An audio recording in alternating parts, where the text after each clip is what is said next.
Hello नमस्कार दोस्तों, कैसे हैं आप लोग। आशा करता हूं आप सभी लोग स्वस्थ और सुरक्षित होंगे।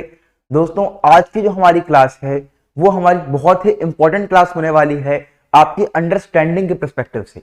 आप कहेंगे भैया अंडरस्टैंडिंग के पर्सपेक्टिव से क्या मतलब है। देखिए दोस्तों, आप लोग अगर बात करें ज्योग्राफी की तो आप ज्योग्राफी में काफी सारी चीजें देखते हैं, घाटियां देखते हैं, पहाड़ देखते हैं, कॉन्टिनेंट्स देखते हैं, ओशियंस देखते हैं। आप लोगों ने अर्थ का ओरिजिन के बारे में तो पढ़ लिया, मैं आपको समझाया। यूनिवर्स का ओरिजिन के बारे में पढ़ लिया। अब आज की जो हमारी क्लास है वो हमारे कॉन्टिनेंट्स के ओरिजिन के बारे में है। अब आप कहेंगे भैया कॉन्टिनेंट्स के ओरिजिन से क्या मतलब हुआ आपका। यहाँ पे कॉन्टिनेंट के ओरिजिन से मतलब यहाँ पे सिंपल सा ये समझिए कि आज का जो हमारा कॉन्टिनेंट जैसे हमें दिखता है, हमें एशिया दिखता है, यूरोप दिखता है, अफ्रीका दिखता है, नॉर्थ अमेरिका दिखता है, साउथ अमेरिका दिखता है, अंटार्कटिका दिखता है, ऑस्ट्रेलिया दिखता है। ये सभी आज जिस पोजीशन में है वो इस पोजीशन में कैसे आए और उसको किस तरीके से पता लगाया गया। मीन आप ये सोचिए कि जैसे आपको बताया था कि हर चीज क्या हाइपोथेसिस है। हर बंदा अपने हिसाब से कुछ ऑब्जर्विंग करता है, वो अपने ऑब्जर्व करने के हिसाब से कुछ अपने यहाँ पे थ्योरीज देता है, हाइपोथेसिस देता है, और उसी हाइपोथेसिस के हिसाब से हम एक कंक्लूजन पे पहुंचते हैं। और उसके बाद फिर कोई नया व्यक्ति आता है, उसमें कुछ और अमेंडमेंट्स करता है, उसको लगता है कि पहले वाले में कुछ प्रॉब्लम्स रह गई थी तो उनको सॉल्व करता है। तो देखिए दोस्तों, आज की जो क्लास है वो अर्थ की मूवमेंट के हिसाब से है। आप कहेंगे भाई अर्थ की मूवमेंट मतलब क्या, ग्लोब का मूवमेंट नहीं, यहाँ पे मैं अर्थ की बात कर रहा हूँ लैंड मास। तो हमारी जो लैंड मास है उसकी मूवमेंट के हिसाब से कि हमारी लैंड मास किस तरीके से मूव करती है। आप लोगों ने प्लेट टेक्टोनिक थ्योरी के बारे में पढ़ रखा होगा, कुछ आइडिया होगा, कॉन्टिनेंटल ड्रिफ्ट थ्योरी का आइडिया होगा। आज की क्लास हम बिल्कुल बेसिक से उठाएंगे, यानी कंसेप्ट कैसे आया प्लेट टेक्टोनिक थ्योरी का वो बताऊंगा। ऐसा नहीं कि मैं डायरेक्ट यहाँ पे आपको प्लेट टेक्टोनिक थ्योरी लिखूं और समझा दूं।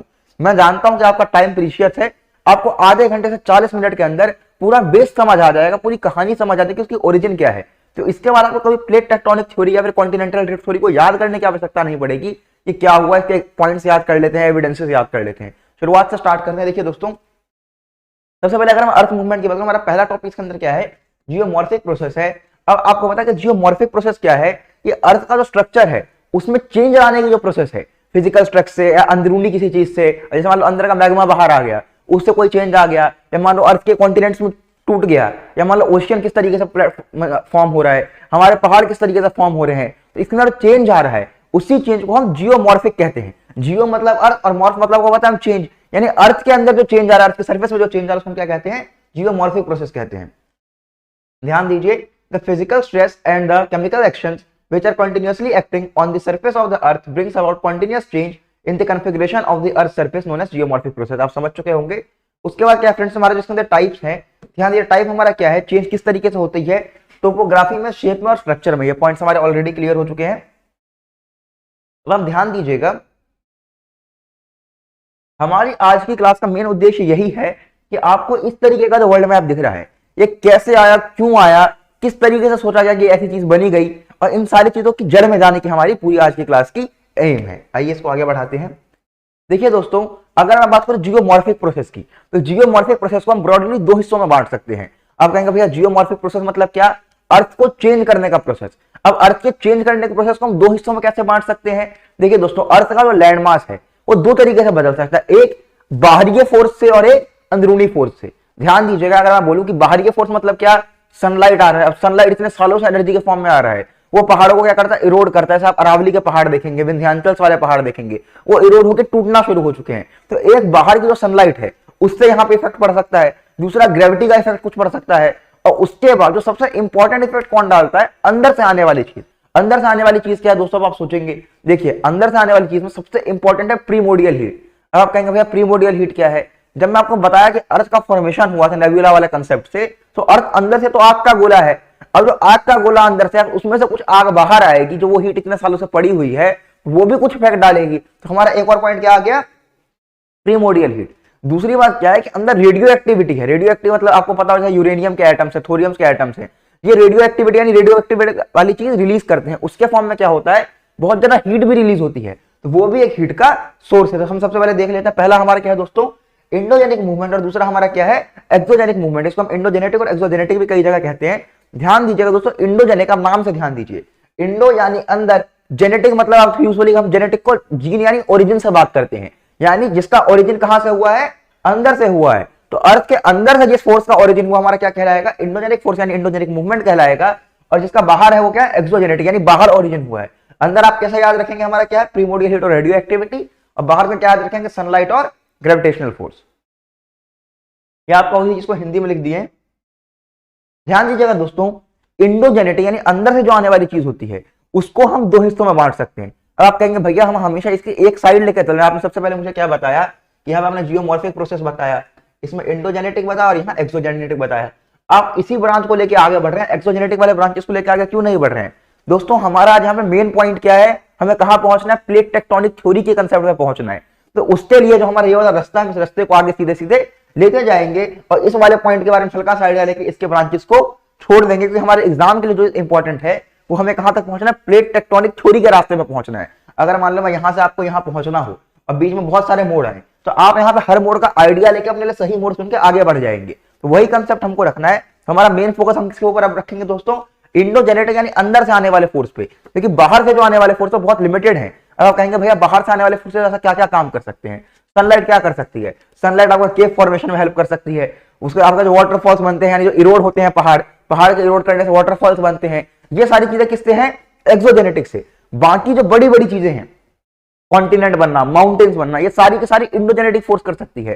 सनलाइट के कारण माउंटेन नहीं बन सकता है, कोई पहाड़ उगा सकता है? सनलाइट नहीं उगा सकता। मगर अंदर से जो फोर्सेस आ रही है वो क्या कर सकती हैं? यहाँ पे इंडोजेनेटिक फोर्स में हमारी पहाड़ उगा सकती हैं, वैलीज बना सकती है। तो आइए इसको देखते हैं। इंडोजेनेटिक फोर्स को हम दो हिस्सों में बांटेंगे, एक सडन मूवमेंट, एक डायस्ट्रोफिक मूवमेंट। यहाँ पे आप सडन और डायस्ट्रोफिक के लिए मैंने आपको एग्जांपल दिया है कि आप याद रखेंगे। सडन मतलब क्या? बिल्कुल इंस्टेंट हो गया, इसमें मतलब खरगोश भागता है। डायस्ट्रोफिक मतलब क्या? कछुए की तरह धीरे धीरे धीरे होने वाला मूवमेंट। अब आप कहेंगे भैया सडन मूवमेंट और डायस्ट्रोफिक मूवमेंट में क्या क्या फर्क है? देखिए वापस से पॉइंट समझिए। सबसे पहले जियोमॉर्फिक प्रोसेस क्या? अर्थ के चेंज का प्रोसेस, ये पॉइंट क्लियर आया। जैसे ही मैं अर्थ के चेंज की प्रोसेस की बात करूंगा, इसको मैंने दो हिस्सों में बांट दिया, इंडोजेनेटिक, एक्सोजेनेटिक। इंडोजेनेटिक मेरा क्या? अंदर से होने वाली चीज के कारण, एक्सोजेनेटिक बाहर से होने वाली चीज के कारण। अंदर से इंडोजेनेटिक को मैंने दो हिस्सों में बांटा, क्या? एक सडन में और डायस्ट्रोफिक में। अब आप कहेंगे भैया सडन मतलब क्या? जो इंस्टेंट होता है, जैसे आपका क्या अर्थक्वेक आ गया, वोल्केनिक इरप्शन, तो जो चीजें इंस्टेंट इफेक्ट डालती है आपके क्या हो जाएंगी? Sudden movement. अब बात करते हैं डायस्ट्रोफिक मूवमेंट क्या है? डायस्ट्रोफिक होती है स्लो, यानी धीरे धीरे काम करेंगी, वो धीरे धीरे वो इफेक्ट डालेंगे। अब आप कहेंगे भैया डायस्ट्रोफिक हमारे मूवमेंट कैसे हो गए? डायस्ट्रोफिक मूवमेंट आप जाओगे जैसे टेक्टोनिक प्लेट टेक्टोनिक मूवमेंट्स हो गए, ये सारी की सारी चीजें जो होती हैं धीरे धीरे यहाँ पे इफेक्ट डालती हैं और बड़ा इफेक्ट डालती है, वो हमारी क्या आ जाएंगी? Diastrophic movement. तो आप यहाँ पे देख सकते हैं सडन मूवमेंट आपके क्या है, जो स्लोली स्लोली मतलब इंस्टेंट काम करते हैं फटाफट, जैसे आपके अर्थक्वेक हो गए, वोल्केनिक इरप्शंस हो गए, आप देख सकते हैं। अब बात करें डायस्ट्रोफिक मूवमेंट की, तो ये धीरे धीरे काम करेंगे पर बड़ा काम करती है, जैसे आपको क्या हुआ माउंटेन्स फॉर्मेशन, टेक्टोनिक मूवमेंट। ये आपके तीन तरीके के होते हैं दोस्तों, टेक्टोनिक, आइसोस्टैटिक और जो क्या कहते हैं इओस्टैटिक। इन तीनों के अंदर हम टेक्टोनिक को लेकर आगे बढ़ेंगे। तो एक बार मैं आपको यहां तक का रिकॉल करा देता हूं, यहां तक आप चीजों को समझ जाए वापस से। सबसे पहले हमने जियोमॉर्फिक प्रोसेस के बारे में पढ़ा। जियोमॉर्फिक प्रोसेस को हमने कैसे कैसे बांट दिया दोस्तों? एक हमने बांट दिया इंडो में और एक बांट दिया हमने एक्सो में, यानी इंडोजेनेटिक मूवमेंट और एक्सोजेनेटिक मूवमेंट। इंडोजेनेटिक मतलब क्या? अंदर से आपकी प्रीमोडियल हीट हो गया, हमारा रेडियो एक्टिविटी हो गया। एक्सोजेनेटिक में हमारा ग्रेविटी हो गया और सनलाइट हो गया। इंडोजेनेटिक को हमने कैसे बांट दिया दोस्तों? एक सडन में और एक डायस्ट्रोफिक में। यानी ये हमारे किस किस में इंडोजेनेटिक बढ़ गया दोस्तों? सडन मूवमेंट में बढ़ गया और डायस्ट्रोफिक मूवमेंट में बढ़ गया। डायस्ट्रोफिक यानी आपका धीरे धीरे काम होगा, इसको हमने तीन में बांट दिया, टेक्टोनिक में, आइसोस्टैटिक में और इओस्टैटिक में।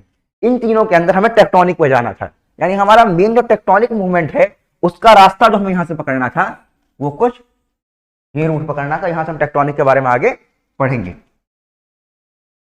तो आइए दोस्तों टेक्टोनिक मूवमेंट को शुरू करते हैं। टेक्टोनिक जो मूवमेंट है दोस्तों, एक वर्ड से आता है टेक्टोन। आप कहेंगे भैया टेक्टोन का मतलब क्या होता है? टेक्टोन का मतलब होता है टू बिल्ड, यानी बनाना। तो जो भी चीज बनी है, बनाने वाले मूवमेंट को हम क्या कहते हैं? टेक्टोनिक मूवमेंट कहते हैं। इसमें आप ध्यान दीजिएगा, ये आपके क्या है? कॉन्टिनेंट और माउंटेन बिल्डिंग मूवमेंट इसके अंदर आते हैं। अब आप कहेंगे भैया कॉन्टिनेंट और माउंटेन बिल्डिंग में डिफरेंस क्या है? ध्यान दीजिएगा, मैं बोलूंगा बनाने की, तो बनाने भी दो तरीके के हैं। एक है आपका एपिरोजेनिक और दूसरा क्या है आपका? ओरोजेनिक। तो जहां तक मैं टेक्टोनिक तक आ गया था, यहां से मैं टेक्टोनिक को यहां से अलग से जूम कर लेता हूं। तो टेक्टोनिक को आप दो हिस्सों में, एपिरोजेनिक और ओरोजेनिक में बांट सकते हैं। आप कहेंगे भैया एपिरोजेनिक का मतलब क्या है? एपिरोजेनिक आपके वो मूवमेंट है जो आपके लैंडमास बिल्ड करते हैं, और ओरोजेनिक आपके वो मूवमेंट है जो आपके माउंटेन्स बिल्ड करते हैं। इसको समझते हैं। मान लो ये आपका अर्थ है। अब अर्थ में इंडोजेनेटिक के अंदर आ गया, यानी फोर्स हमारा अंदर से आएगा। ये चीज हमारा क्लियर हो गया। इंडोजेनिक हम इसमें आ गए डायस्ट्रोफिक में, यानी धीरे धीरे होगा। अब धीरे धीरे एक बार हमारा टेक्टोनिक के अंदर आ गया, यानी हमें क्या करना है, बिल्ड करना है। और बिल्ड वाले हमारे कौन से दो मूवमेंट है दोस्तों, दो मूवमेंट है। सबसे पहले हमारा क्या है, एपिरोजेनिक, और दूसरा क्या है, ओरोजेनिक है। पहले एपिरोजेनिक देखते हैं। अगर मैं बात करूं एपिरोजेनिक की, तो एपिरोजेनिक हमारा क्या होगा, लैंड मास और बिल्ड करना है, यानी लैंड मास का जनरेशन। देखो लैंड मास का जनरेशन किस तरीके से होता है, अंदर बहुत सारा यहाँ पे मैग्मा भरा है। अब ये मैग्मा जब वर्टिकल मूवमेंट करता है, यानी कैसा, इस डायरेक्शन में मूवमेंट करता है। यहाँ पे दूसरे कलर से अगर मैं इसकी मूवमेंट दिखा दूं, मान लो मैग्मा का मूवमेंट का डायरेक्शन ये है, इस डायरेक्शन में जब मैग्मा मूव करेगा और जब वो अर्थ का सरफेस पार करेगा तो यहाँ पे मैग्मा आके बिखरेगा, फिर ये मैग्मा कूल डाउन होगा, और मैग्मा के कूल डाउन के बाद सनलाइट इन सबसे इरोड होगा, और इरोड होने के बाद आपको जैसे लैंड मिलता है वो लैंड मिलेगा। तो लैंड जनरेशन का जो प्रोसेस होता है दोस्तों, वो आपका एपिरोजेनिक होता है। मैं उम्मीद करता हूं आपको लैंड जनरेशन का कंसेप्ट समझ, लैंड बना कैसे, लैंड बनने का कंसेप्ट आप वापस समझिए। जो अंदर से मैग्मा है वो मैग्मा बाहर निकलेगा, और जब मैग्मा बाहर निकलेगा तो मैग्मा बाहर निकलने के बाद क्या करेगा, कूल डाउन होगा।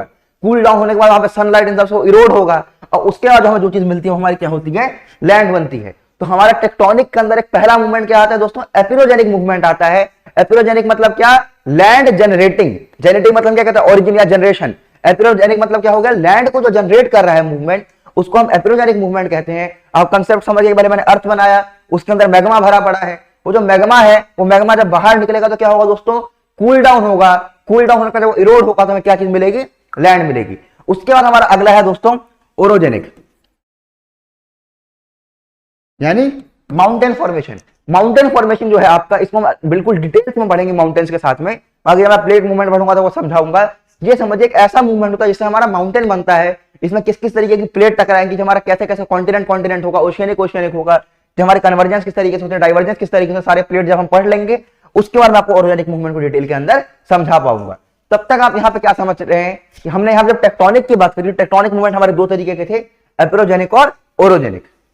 आगे देख लेते हैं एपिरोजेनिक मूवमेंट के बाद रीड कर लेते हैं साथ साथ। एपिरोजेनिक मूवमेंट क्या है, these are the vertical movements caused by the radial force acting from the earth interior.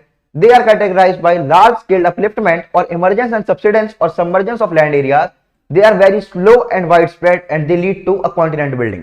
ध्यान दीजिए, दो तरीके होता है, या तो बाहर निकलेगा तो कॉन्टिनेंट बिल्ड हुआ, या फिर सबमर्ज कर जाएगा, समाप्त हो जाएगा। एग्जांपल इसका क्या है, अपलिफ्टमेंट और डेक्कन प्लेट्यू। तो हमारा डेक्कन प्लेट्यू आप देखेंगे उसका अपलिफ्टमेंट देखेंगे थोड़ा उठा हुआ है नॉर्मल सी लेवल से, तो वो हमारा एक एपिरोजेनिक का पार्ट देता है। दूसरा क्या है, slow subsidence of northern coast of gulf of Mexico. अगर आप गल्फ ऑफ मैक्सिको की तरफ जाएंगे तो आप देखेंगे धीरे धीरे नीचे की तरफ सब्सिडेंस हो रहा है, सी लेवल से नीचे की तरफ जाने की मींस उसकी सब्सिडेंस यानी कम होता जा रहा है, उसका एक्चुअल लेवल था उससे नीचे की तरफ जाने लगा है। वो हमारा क्या हो जाएगा दोस्तों, गल्फ ऑफ मैक्सिको का। और आप डेक्कन प्लेट्यू का एग्जांपल याद रखिएगा। अगर आप डेक्कन प्लेट्यू यानी इंडिया में देखेंगे ना, सदर्न रीजन में डेक्कन वाला जो क्षेत्र है, इसको मैं अलग से आपको प्लेट्यूज में पढ़ाऊंगा, आप वहां देखेंगे तो आपको अच्छे से समझाऊंगा कि वो जो चीज है आपकी आपको नॉर्मली उठी दिखेगी, सी लेवल अपलिफ्टेड है, तो उसका भी रीजन हमारा क्या है, एपिरोजेनिक मूवमेंट है। ओरोजेनिक हमारा क्या है दोस्तों, माउंटेन बिल्डिंग मूवमेंट है। इसको हम दो तरीके से पढ़ते हैं, फोल्डिंग और फॉल्टिंग के रूप में। फोल्डिंग एंड फॉल्टिंग का जो कंसेप्ट इसको माउंटेन में अलग से डिटेल्स में पढ़ेंगे, पर मैं यहाँ पे आपको नोट्स के फॉर्म में डाल दूं कि साथ साथ आप इस चीज को देख लें। अगर मान लो आपको थोड़ा बहुत आइडिया है तो आपको एक छोटा सा बेसिक मैं यहाँ समझा देता हूँ। देखिए माउंटेन बिल्डिंग मूवमेंट का क्या है, इसके अंदर कि जब भी दो प्लेट्स आती हैं, अब मान लो भैया प्लेट के बारे में जानते ही नहीं, आपको प्लेट के बारे में बता दूंगा, तब अगर मान लो आपको बेसिक आइडिया हो प्लेट्स का, थोड़ा थोड़ा प्रिपरेशन कर रहे हैं तो आपको आइडिया होगा ही। मान लो दो प्लेट्स हैं, जब ये दो प्लेट्स टकराती हैं आपस में, एक दूसरे मर्ज करती हैं, तो यहाँ पे फोल्डिंग होता है। फोल्डिंग मतलब क्या, ये टूटती नहीं है, ये एक दूसरे को, जैसे आप मान लो यहाँ पे कैसे समझाऊं, जैसे मान लो कि ये नोटबुक है। अब अगर मान लो नोटबुक के अंदर यहाँ पे एक नोटबुक लूंगा और यहाँ पे मान लो मेरा दूसरा नोटबुक है, ये जब ये दोनों मर्ज करेंगे तो ये यहाँ से, जैसे मान लो ये दोनों मर्ज करेंगे तो ये उठेगा, ये ऊपर की तरफ जाएगा। अगर ऊपर की तरफ जो जा रहा है ना दोस्तों, ये जो है यही यहाँ पे हमारे क्या करेगा, माउंटेन फॉर्मेशन करा है, इसको हम फोल्डिंग कहते हैं। दो प्लेट टकराने से जब मान लो बेंड होता है, ऊपर की तरफ जाता है। दूसरा क्या होता है, फॉल्टिंग। फॉल्टिंग का मतलब क्या होता है, जब दो प्लेट जो यहाँ पे हैं ये इधर मूव कर जाए, इधर मूव कर जाए, तो यहाँ पे खाई बन जाएगी, उसके रिस्पेक्ट में ये वाला क्वेश्चन आपको उठा हुआ नजर आएगा, वो हमारा फॉल्टिंग से भी क्या बनता है, माउंटेन बनता है। इसको हम डिटेल में माउंटेन की क्लास में समझेंगे। अब इसको हल्का सा आइडिया था, उसको एक रिकॉल हो जाएगा, जिसको नहीं है यहाँ पे टेंशन ना ले। मेन कंसेप्ट ये ओरिजिनिक मूवमेंट का, आप नोट्स में साथ साथ देख लीजिएगा, तब एक बार रीड कर लेते हैं साथ साथ। These are the mountain building movement caused by tangential force which include compression and tension forces. It involve intense folding, thrusting and folding of narrow beds. Orogenic movement हमारे क्या है, इसको दो तरीके से फोल्डिंग और फॉल्टिंग में रख रखा है। फोल्डिंग हमारा क्या है, they are found when the compressional force cause the earth layer to push and squeeze against each other. Folds are structure in which the layers are bent और distorted without loss of continuity. वही मैं आपको बता रहा था, जब भी मान लो दो चीजें टकराएंगी और यहाँ से इधर उधर निकलने की जगह ना हो, ये टकरा के ऊपर की तरफ उठेंगी, ये हमारा क्या कहलाएगा दोस्तों, फोल्डिंग कहलाएगा। और फॉल्टिंग हमारा क्या, फॉल्टिंग आप ये समझिए टेंशनल फोर्स में क्या है, tensional force pull the rock apart resulting in the formation of fracture by which primary surface areas are broken and displaced with the loss of continuity. ध्यान दीजिए, यहाँ पे हमारे दो हमारे नॉर्मल सरफेसेस थे, एक मान लो ऊपर नीचे हो सकते तब हमारा फॉल्ट हो सकता है, अब ऊपर नीचे हो गया या फिर लेफ्ट और राइट हो सकते हैं, वहां से हमारा फॉल्ट बन सकता है। इसमें एग्जाम के लिए एक पॉइंट आप जरूर याद रखिएगा कि आपको जो रिफ्ट वैली यानी जो नीचे वाला पोर्शन है उसको हम लोग गैब्रन कहते हैं और ऊपर वाले पोर्शन को हम लोग हॉस्ट कहते हैं। इसको आप ऐसे समझिए, मैं समझा ही देता हूं अगर मान लो आप लोग समझना चाह रहे हो तो। मान लो हमारा नॉर्मल लैंड सरफेस है, अब इसके अंदर मान लो कुछ ऐसा मूवमेंट कर जाए कि ये वाला ऊपर चला जाए, ये वाला जो हमारा पोर्शन है, और ये वाला पोर्शन नीचे आ जाए, ये दोनों, ये कुछ आपको ऐसा दिखेगा,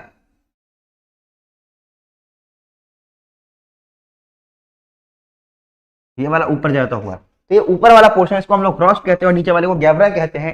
ये हमारा पहाड़ कहलाता है, ये हमारा वैली कहलाता है। जैसे आप देखते हैं यहाँ पे विंध्याचल के पहाड़ है और नर्मदा की वैली है, तो आप याद रखना एग्जाम के लिए।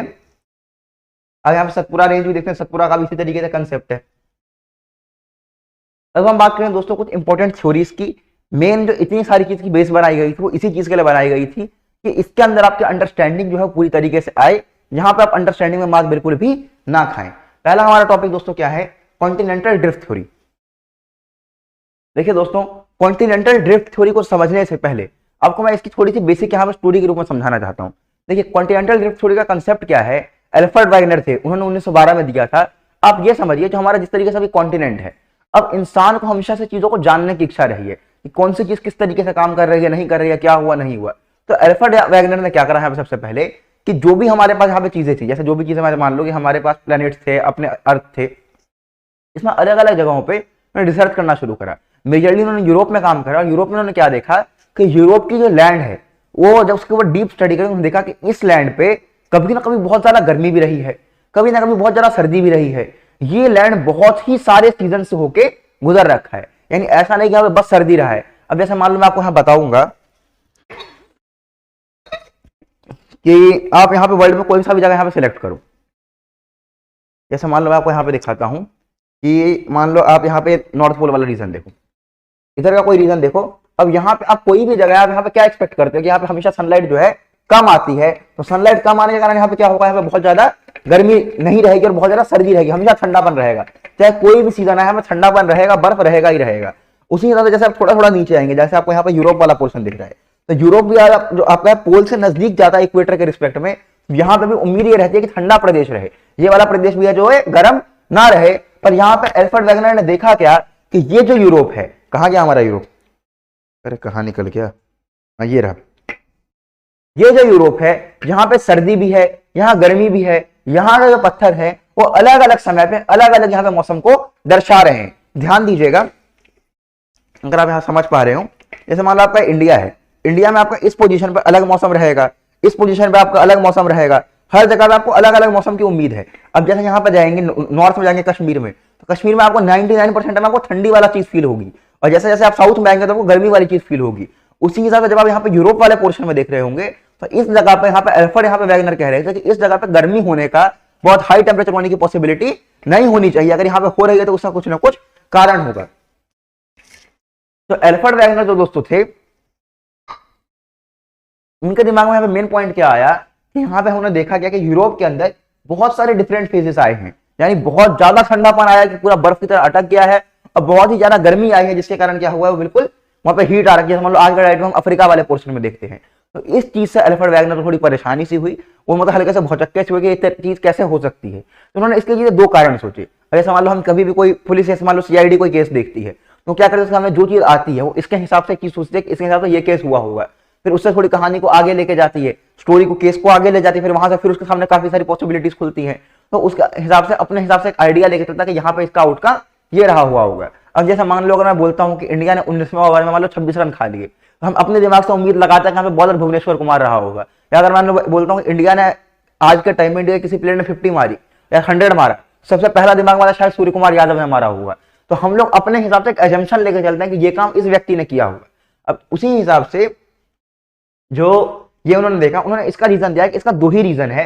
पहला रीजन क्या कि जो रीजन है, रीजन में क्या है, ये रीजन यानी जगह, यानी जो लैंड है वो अपनी जगह पे रहे और उस जगह पे क्लाइमेट बदलते जाए। अब आप ध्यान दीजिएगा, जब मैंने अर्थ का रोटेशनल रिवॉल्यूशन पढ़ाया था आपको, तो हमने देखा था कि हर हमारा जो है लेटीट्यूड है, हर लेटीट्यूड पे हमारा क्लाइमेट एक तरीके का सेम रहता है, क्लाइमेट में चेंज नहीं आता है। लेटीट्यूड पे क्लाइमेट हमारा कांस्टेंट है। अब अगर क्लाइमेट सेम है तो उनका कहने का मतलब क्या था कि अगर रीजन अगर फिक्स है, जैसे मान लो अगर यूरोप इसी जगह पे बना है, यूरोप का लेटीट्यूड नहीं बदला है, इंडिया का लेटीट्यूड नहीं बदला है, तो उस केस के अंदर अगर मान लो वो चेंज है तो उसका मतलब क्या है, अगर वो एक ही जगह पे फिक्स है तो क्लाइमेट को चेंज होना पड़ेगा। पर अगर रीजन सेम है तो क्या क्लाइमेट चेंज हो सकता है? नहीं हो सकता। अगर मान लो कोई चीज फिक्स जगह पे, मान लो ये चीज यहीं खड़ी है, अब इस जगह पे मान लो आप अपने आप को सन मान लो, अब अगर ये हमेशा सन के सामने आएगा तो यहाँ पर हमेशा एक ही जैसा क्लाइमेट रहेगा। अगर इसको मान लो क्लाइमेट को बदलना हो तो इस चीज को हट के कहीं ऊपर या बोर्ड से ऊपर निकलना होगा। तो उन्होंने क्या कहा कि अगर सन के सामने हमेशा एक ही जगह पे यूरोप रहा है तो उसमें टेम्परेचर क्लाइमेट हमेशा एक ही जैसा होगा। उन्होंने क्या कहा, अगर रीजन सेम है तो टेम्परेचर एक जगह होना चाहिए, पर उन्होंने कहा क्या, अगर रीजन सेम है वहीं पर रहा है और क्लाइमेट अलग अलग आ रहा है तो क्लाइमेट को चेंज होना पड़ेगा। पर ये चीज यहाँ पे कॉन्ट्राडिक्ट कर गई कि नहीं कर गई? क्योंकि हमने क्या देखा, अगर रीजन सेम है तो क्लाइमेट जो है सेम ही रहेगा। अगर मैं आप अपने आप को सन मानो, मैं हाथ को यूरोप मान लो, अगर मेरा हाथ जो यूरोप है वो आपके बिल्कुल सामने है और डेली इसी समय पे सन के सामने आएगा तो यहाँ पे हमेशा क्लाइमेट कैसा रहेगा दोस्तों? एक ही जैसा रहेगा। ऐसा नहीं है कि अचानक से बहुत ज्यादा सर्दी आ जाएगी, बहुत ज्यादा गर्मी आ जाएगी। मगर अभी हम चेंज केस किस तरीके से पलटा, फिर उनको एक ऐसी चीज सोचनी पड़ी जिसको उनको उम्मीद भी नहीं थी। दूसरी उम्मीद क्या थी, दूसरी पॉसिबिलिटी यहाँ पे क्या थी कि रीजन जो क्षेत्र है वही अपनी जगह छोड़ दे, क्लाइमेट जो है वो सेम रहे। मतलब क्या कि यहाँ पे जो भी, यहाँ पे अगर मान लो यूरोप है, यूरोप को यहाँ पे सन के सामने आने पे इतनी सर्दी मिल रही है, अब यूरोप यहाँ से उठ के यहाँ चला जाए और इस जगह पे इंडिया आ जाए। ध्यान दो, मान लो यूरोप यहाँ से अपनी जगह छोड़ दे और उसकी जगह दूसरी चीज आ जाए, सन के सामने उसका लेटीट्यूड सेम रहे पर वो जगह ही अपना परिवर्तन कर ले। वापस से समझिएगा क्या कह रहा हूं। पहला कंडीशन क्या था, रीजन कांस्टेंट रहेगा तो क्लाइमेट को चेंज करना पड़ेगा। दूसरा क्या होगा, अगर रीजन यानी हमारा जो लैंड है वो चेंज कर जाए तो क्लाइमेट कांस्टेंट रहेगा। ध्यान दीजिए, क्लाइमेट का चेंज करने का सवाल उठता ही नहीं है, क्योंकि क्लाइमेट किस पे डिपेंड करता है? सन के ऊपर। सन तो अपना जगह नहीं छोड़ रहा है साल साल के हिसाब से कि सन यहां से उठ के यहां कूद गया, यहां से उठ के वहां कूद गया। सन फिक्स है, तो सन फिक्स है तो चेंज किसको करना पड़ेगा? अर्थ के लैंड मास को चेंज करना पड़ेगा। तो ये कंडीशन फेल हो गई। कौन सी कंडीशन हो गई? ये वाली कंडीशन उन्होंने माना कि ये कंडीशन जो है सही होगी कि जो लैंड मास है वही मूव करा होगा अलग अलग समय पे। यूरोप जो है अभी नॉर्थ हेमिस्फीयर में, यहां से क्या पता कभी साउथ में आ गया हो, कभी अफ्रीका की जगह पे आ गया हो जहां से उसको बहुत ज्यादा धूप लग गई हो, कभी बिल्कुल नॉर्थ पोल में या साउथ पोल में चला गया जहां उसको बहुत ज्यादा ठंडी लग गई हो। तो उनके दिमाग में पहली बार ये चीज सोच के चीज क्लिक करी कि ये चीज हो सकती है। अब क्या इतना चीज पूरा था सही करने के लिए कि ऐसा हुआ होगा? आप कहेंगे नहीं भैया, इस चीज को यहाँ पे कोई व्यक्ति कैसे मानेगा? ये तो उन्होंने अपनी एजम्पशन दी कि मेरे एजम्पशन के हिसाब से ये काम होना चाहिए। इस एजम्पशन को उनको प्रूव भी तो करना पड़ेगा। अभी हम आगे देखेंगे उन्होंने एजम्पशन को कैसे प्रूव करा कि आज हमारे देश का, आज हमारी जो दुनिया है वो प्लेट टेक्टोनिक थ्योरी की तरफ जा पाई है। इसकी शुरुआत हुई थी कॉन्टिनेंटल ड्रिफ्ट थ्योरी से। एल्फ्रेड वैगनर नाम याद रखिएगा। कंसेप्ट आप वापस समझिए, कंसेप्ट क्या उन्होंने ये दिया कि उन्होंने यूरोप की स्टडी करी, वहां के पत्थरों की, वहां के लैंडमार्क की स्टडी करी। उन्होंने क्या देखा कि वो लैंडमार्क एक समय में बहुत ज्यादा सर्दी से भी गुजरा है, बहुत ज्यादा गर्मी से भी गुजरा है। यूरोप की अभी क्लाइमेट को देख के लगता है कि बहुत ज्यादा गर्मी से वो नहीं गुजर सकता, ना ही बहुत भयंकर वाली सर्दी से गुजर सकता है। तो ये चीज यहाँ पे तभी हो सकती है जब या तो उसका रीजन जो है वो कांस्टेंट रहे, तो वहां पे क्लाइमेट बहुत ज्यादा सर्दी और बहुत ज्यादा गर्मी आ जाए यूरोप में, पर बहुत ज्यादा सर्दी और बहुत ज्यादा गर्मी यूरोप के अंदर नहीं आ सकती क्योंकि यूरोप का लैटिट्यूड उस हिसाब से फिक्स है। तो दूसरा चीज क्या है कि यूरोप ही मूव करता रहे आगे पीछे, ऐसी जगह पे पहुंच जाए जहां बहुत ज्यादा सर्दी और ऐसी जगह पहुंच जाए जहां पे बहुत ज्यादा गर्मी है। तो वो चीज यहाँ पे क्लाइमेट कांस्टेंट, उस जगह की क्लाइमेट कांस्टेंट रहे और यूरोप ही आगे पीछे होता रहे, तो तब भी ये चीज पॉसिबल हो सकती है। पहले कंडीशन को फ्लॉप मान के दूसरे कंडीशन के साथ वो आगे बढ़ गए। हम ध्यान दीजिए, अब वैगनर ने क्या करा, उनको ऐसे एविडेंस नहीं मिले, मैं आपको बता दिया इस चीज के बारे में कि क्लाइमेट जोन के बारे में कि वो चेंज करे। उन्होंने क्या कहा कि कॉन्टिनेंटल ड्रिफ्ट जो है वो एक रीजन है। मतलब उन्होंने क्या कहा, कॉन्टिनेंटल ड्रिफ्ट आपका यही है कि रीजन चेंज कर गया और क्लाइमेट कांस्टेंट है, यानी अगर जगह ही अपने आगे शिफ्ट कर जाए और जगह किस पे, कॉन्टिनेंट पे, यानी कॉन्टिनेंट ही क्या है वो अपने जगह से मूव करा होगा। उन्होंने ये रीजन दिया। उन्होंने क्या यहाँ पे प्रपोजल दिए उनके हिसाब से। अब जैसे उन्होंने हाइपोथेसिस दे दी कि ये चीज हुई होगी। जैसे मान लो आपको मैं बोला कि इंडिया ने क्या करा, 20 ओवर के अंदर 240 रन मार दिया। आप सबसे पहले अपना हाइपोथेसिस क्या लगाएंगे कि सूर्य कुमार यादव 50 बॉल खेला होगा। आपने अभी मैच नहीं देखा है, रिजल्ट नहीं पता है, आपके 80% चांस है कि बात सही हुई होगी, पर आप अपने हिसाब से एजम्पशन मानेंगे। आज अगर आपको बोलूंगा पोर्टुगल मैच जीत गया, तो पहली एजम्पशन ये आती होता है क्रिस्टियानो रोनाल्डो ने गोल मारा होगा। तो वैसे उन्होंने एजम्पशन यहाँ पे क्या करी, पहली एक आउटर लेयर जो थी उन्होंने सीआर लेयर यानी सिलिकॉन एल्यूमिनियम की लेयर बोली, जो जिसमें उन्होंने कॉन्टिनेंटल मास कहा। इंटरमीडिएट यानी जो बीच की लेयर थी उसमें उन्होंने सीमा लेयर कहा, जिसमें उन्होंने ओशियनिक क्रस्ट कहा, और इनर लेयर को नाइफ कहा, यानी कि आपके निकल और फेरस की लेयर थी यानी आयरन की। कहने का मतलब क्या कि अर्थ जो है नीचे यहाँ पे आपको निकल और फेरस की लेयर है, उसके ऊपर आपका क्या है कॉन्टिनेंटल मास है जो आपका सीआर लेयर सॉरी सीमा लेयर के अंदर है, और उसके ऊपर आपका क्या है ओशियनिक क्रस्ट है, और सॉरी अर्थ का है जो अपना लैंड मास है। इसको आप ऐसे समझिए। कहाँ गया, यहाँ से सबसे पहले उन्होंने यहाँ पे बोल दिया कि यहाँ पे निकल और फेरस का अंदर कोर होगा। इस कोर को उन्होंने ऊपर क्या बोला कि यहाँ पे जो होगा वो सीमा लेयर होगा, और इसके ऊपर जो मेरा कॉन्टिनेंटल मास है ये मेरा सीआर लेयर होगा। ये मेरा ये जो था ये मेरा ओशियनिक क्रस्ट था, और ये मेरा जो था कॉन्टिनेंटल मास था। ये जो है इसके ऊपर आसानी से फ्लोट कर रहा होगा। मैं वापस बता रहा हूँ, ये एजम्पशन है। जब आपने मैच देखा और आपने बोल दिया क्रिस्टियानो रोनाल्डो ने गोल करा है, तो ये आपकी एजम्पशन है, ये हुआ नहीं है, पूरी श्योरिटी नहीं है, ये हुआ ही हुआ है। ये एल्फ्रेड वैगनर की हाइपोथेसिस थी। उन्होंने बोला नीचे नाइफ लेयर है, फिर सीमा लेयर है, फिर सीआर लेयर है, और ये इसके ऊपर फ्लोट कर रही है। आज के डेट में ये चीज गलत हो चुकी है क्योंकि उनकी एजम्पशन थी। और उन्होंने इसके बाद जब उन्होंने एजम्पशन, इसके बाद उन्होंने क्या करा, उन्होंने यहाँ पे कंसेप्ट समझाने की कोशिश की चीजें बनी किससे। पहले मैं आपको थोड़ा कंसेप्ट समझाता हूँ, फिर एक एक करके देखेंगे। पहला उन्होंने यहाँ पे थ्योरी ये दिया कि पूरा का पूरा जो मेरा कॉन्टिनेंट का मास था वो एक ही जगह था। अब आप कहेंगे भैया कॉन्टिनेंट का मास एक ही जगह कैसे था, इसको मैं आपको एग्जाम्पल के रूप में समझाता हूँ।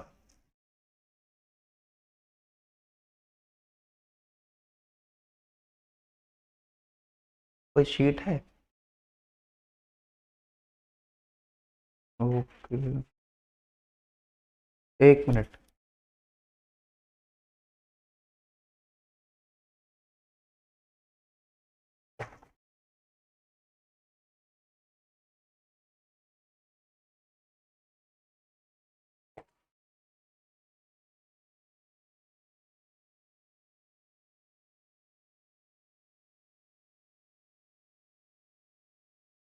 चलो मान लो मैं आपके लिए एक शीट लेके आया हूँ।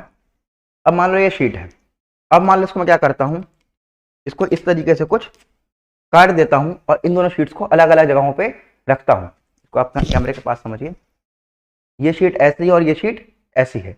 अब ये दोनों शीट जो आपसे अलग अलग तरह पे हैं, अगर मान लो मैं इसको ऐसे रख दूँ, तो एल्फ्रेड वैगनर ने सबसे पहली चीज क्या देखी कि ये दोनों शीट्स जो है अगर मैं इनको हल्का तरीके से मोड़ दूं तो ये एक दूसरे में फिट हो सकती है। यानी ये देखिए, ये वाली शीट अगर मान लो ऐसे और ऐसे है, इस पोजीशन में तो शिफ्ट फिक्स नहीं होंगी, पर अगर मैं इसको इस तरीके से फिक्स करने की कोशिश करूँ तो ये दोनों आपस में फिक्स हो सकती हैं। इसको आप यहाँ पे ऐसे समझ सकते हैं, उनकी जो थ्योरी के यहाँ पे कंसेप्ट आई थी कि रीजन देने की यहाँ पे एक बहुत अच्छा लॉजिक, आपको यहाँ से काफी हद तक क्लियरिटी मिलनी शुरू हो जाएगी। अब जो आप पिक्चर देख रहे हैं, इस फोटो को देखिए और इस फोटो को ध्यान से देखिए। एक मान लो मेरा ये वाला कागज है और एक मेरा ये वाला कागज है। अभी ये दोनों कागज अलग अलग जगहों पे हैं, आप ध्यान नहीं दे रहे हैं, पर अगर मैं इन कागजों को नजदीक लेके आऊं, ये यहाँ पे आपस में फिटिंग बना लेंगे। उसी प्रकार से अगर आप इसको उठा के इसमें फिक्स करने की कोशिश करें, यहां से इसको उठा कर फिक्स करने की कोशिश साउथ अमेरिका को अफ्रीका में, तो ये दोनों आपस में जिगसॉ फिट दिखा सकते हैं। ध्यान से देखिएगा, मैं वापस से कह रहा हूं, इसको इसमें फिक्स करने की कोशिश करिए, फिट करने की कोशिश करिए, तो ये वाला जो पोर्शन है वो इसके अंदर फिट हो सकता है। वैसे आप ऑस्ट्रेलिया को बाकी रोटेट करके देखेंगे तो ऑस्ट्रेलिया भी आगे फिट हो जाएगा। तो मैं दिखाऊंगा किस तरीके से। सबसे पहली थिंकिंग क्या आई कि ये जितनी भी चीजें कटी हुई हैं ये सारी की सारी एक ही लैंड की पार्ट है। आप देखिए, इसको और इसको अगर मैं यहाँ पे ऐसे नजदीक लेके आऊं तो क्या आप इसको जुड़ता हुआ नजदीक देख सकते हैं? क्या आपको नहीं लगता कि ये और ये एक ही लैंड पार्ट के पास होंगे? अगर आप इसको ध्यान से ऑब्जर्व करें, उसी तरीके से मैं चीजों को रोटेट करूंगा ना, तो आप नजदीक से देखेंगे कि सारी की सारी चीजें आपस में मिल जाएंगी। इसका भी मैं आपको एक फोटो से दिखाता हूं।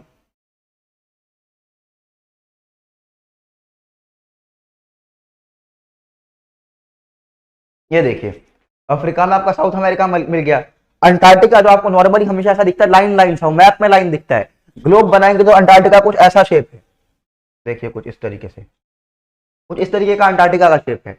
अंटार्कटिका इंडिया और आपका जितना भी ऑस्ट्रेलिया वाला है वो इसके साथ मर्ज कर जाएगा। तो उन्होंने क्या कहा कि अगर मैं सारे के सारे लैंड मास को तरीके से एनालिसिस करूं और उनको जोड़ने की कोशिश करूं, वो सबके सब मर्ज होकर एक जगह के अंदर फिक्स हो जाएंगे। तो इसका उन्होंने इस्तेमाल करके यहाँ पे क्या छोड़ दिया दोस्तों, तो उन्होंने इस चीज की एनालिसिस करी। उन्होंने क्या देखा कि जितनी भी चीजें हैं और जितनी भी लैंड मास हैं वो सारी की सारी पहले एक ही जगह पे इकट्ठी थी, और उस इकट्ठे हुए लैंड मास को उन्होंने नाम क्या दे दिया, पेंजिया। तो पेंजिया हमारा क्या हो गया, सारा का सारा लैंड मास एक जगह।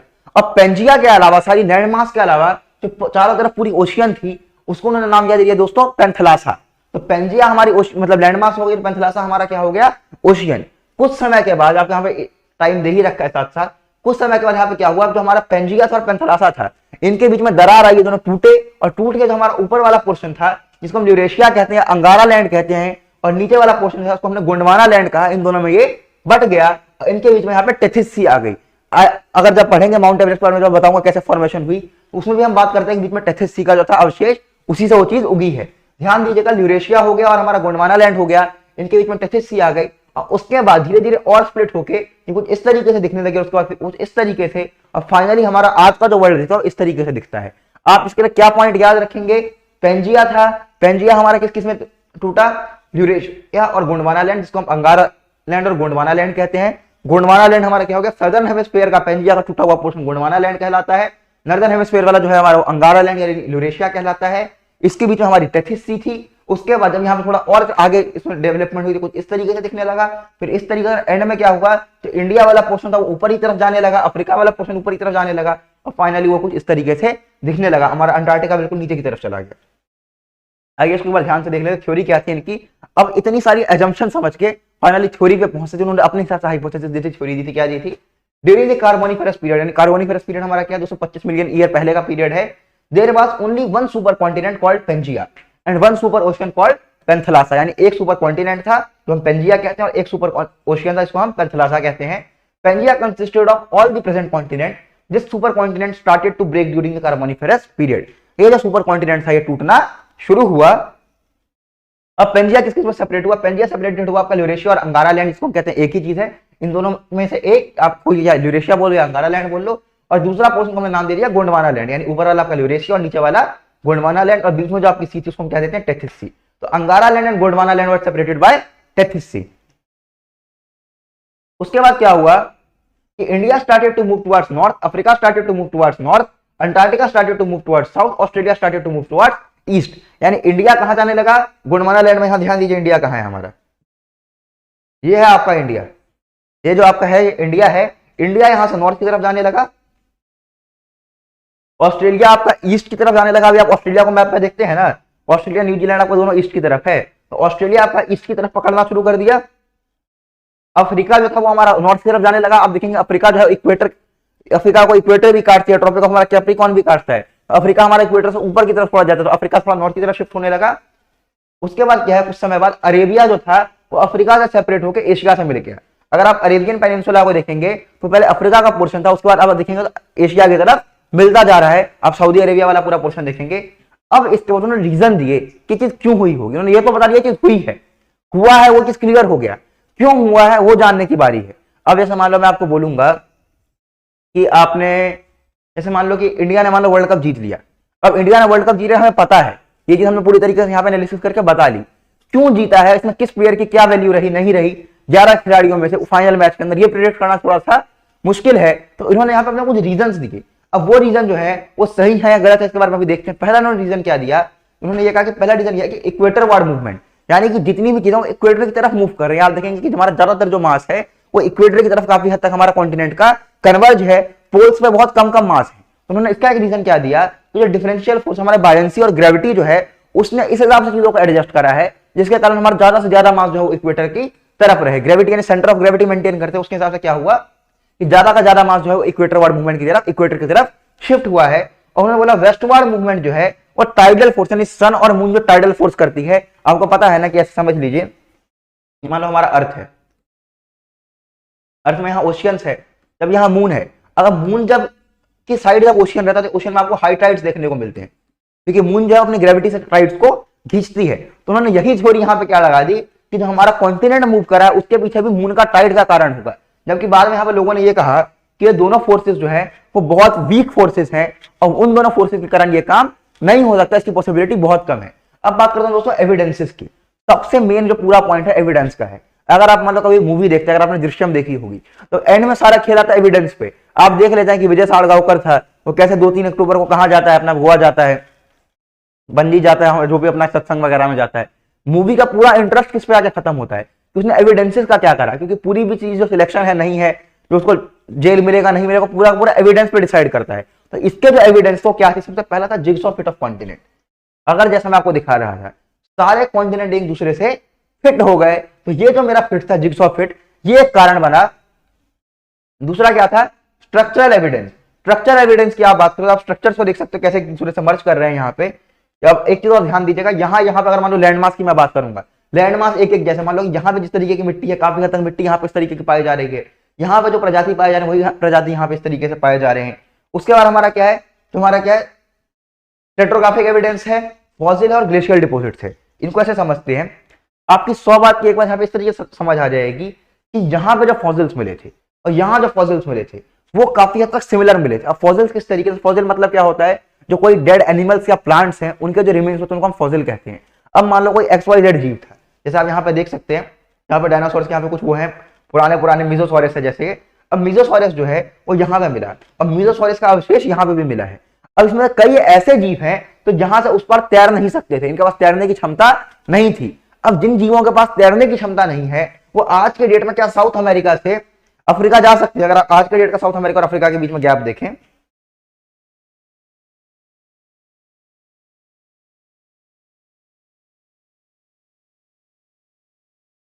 ऊपर में लगाया इसमें, यहां देखिए क्या कोई जीव यहां से यहां मूवमेंट कर सकता है, उसको तैरना ना आता हो। एक रत्ती भी पॉसिबिलिटी है, आप कहेंगे भैया बिल्कुल भी नहीं है, जो यहां से तैर ही नहीं सकता क्या वो यहां से यहां पहुंच सकता है, नहीं पहुंच सकता। उन्होंने देखा क्या कि यहां पे मिलने वाले जीव के अवशेष यहां पे मिलने वाले जीव के अवशेष थे, मैच कर गए। जिग्सॉ फिट तो एक रीजन था ही था, तो हमें दिख रहा है यहां से यह चीज को हम फिट कर सकते हैं। पर अगर कोई चीज फिट हो रही है तो इसका एक और प्रमाण कैसे मिलेगा, यहां पे कोस्ट पे मिलने वाले जो है, यहां पे मिलने वाले अवशेषों को यहां के मिलने वाले अवशेषों से मैच कर लो। अगर मैच हो गए तो मतलब पक्की बात है कि दोनों एक न एक समय पे एक साथ रहे होंगे। उन्होंने यहां पे क्या देखा, देखिए आपको पूरा बेल्ट दिख जाएगा किस किस बेल्ट में चीजें सेम मिली थी।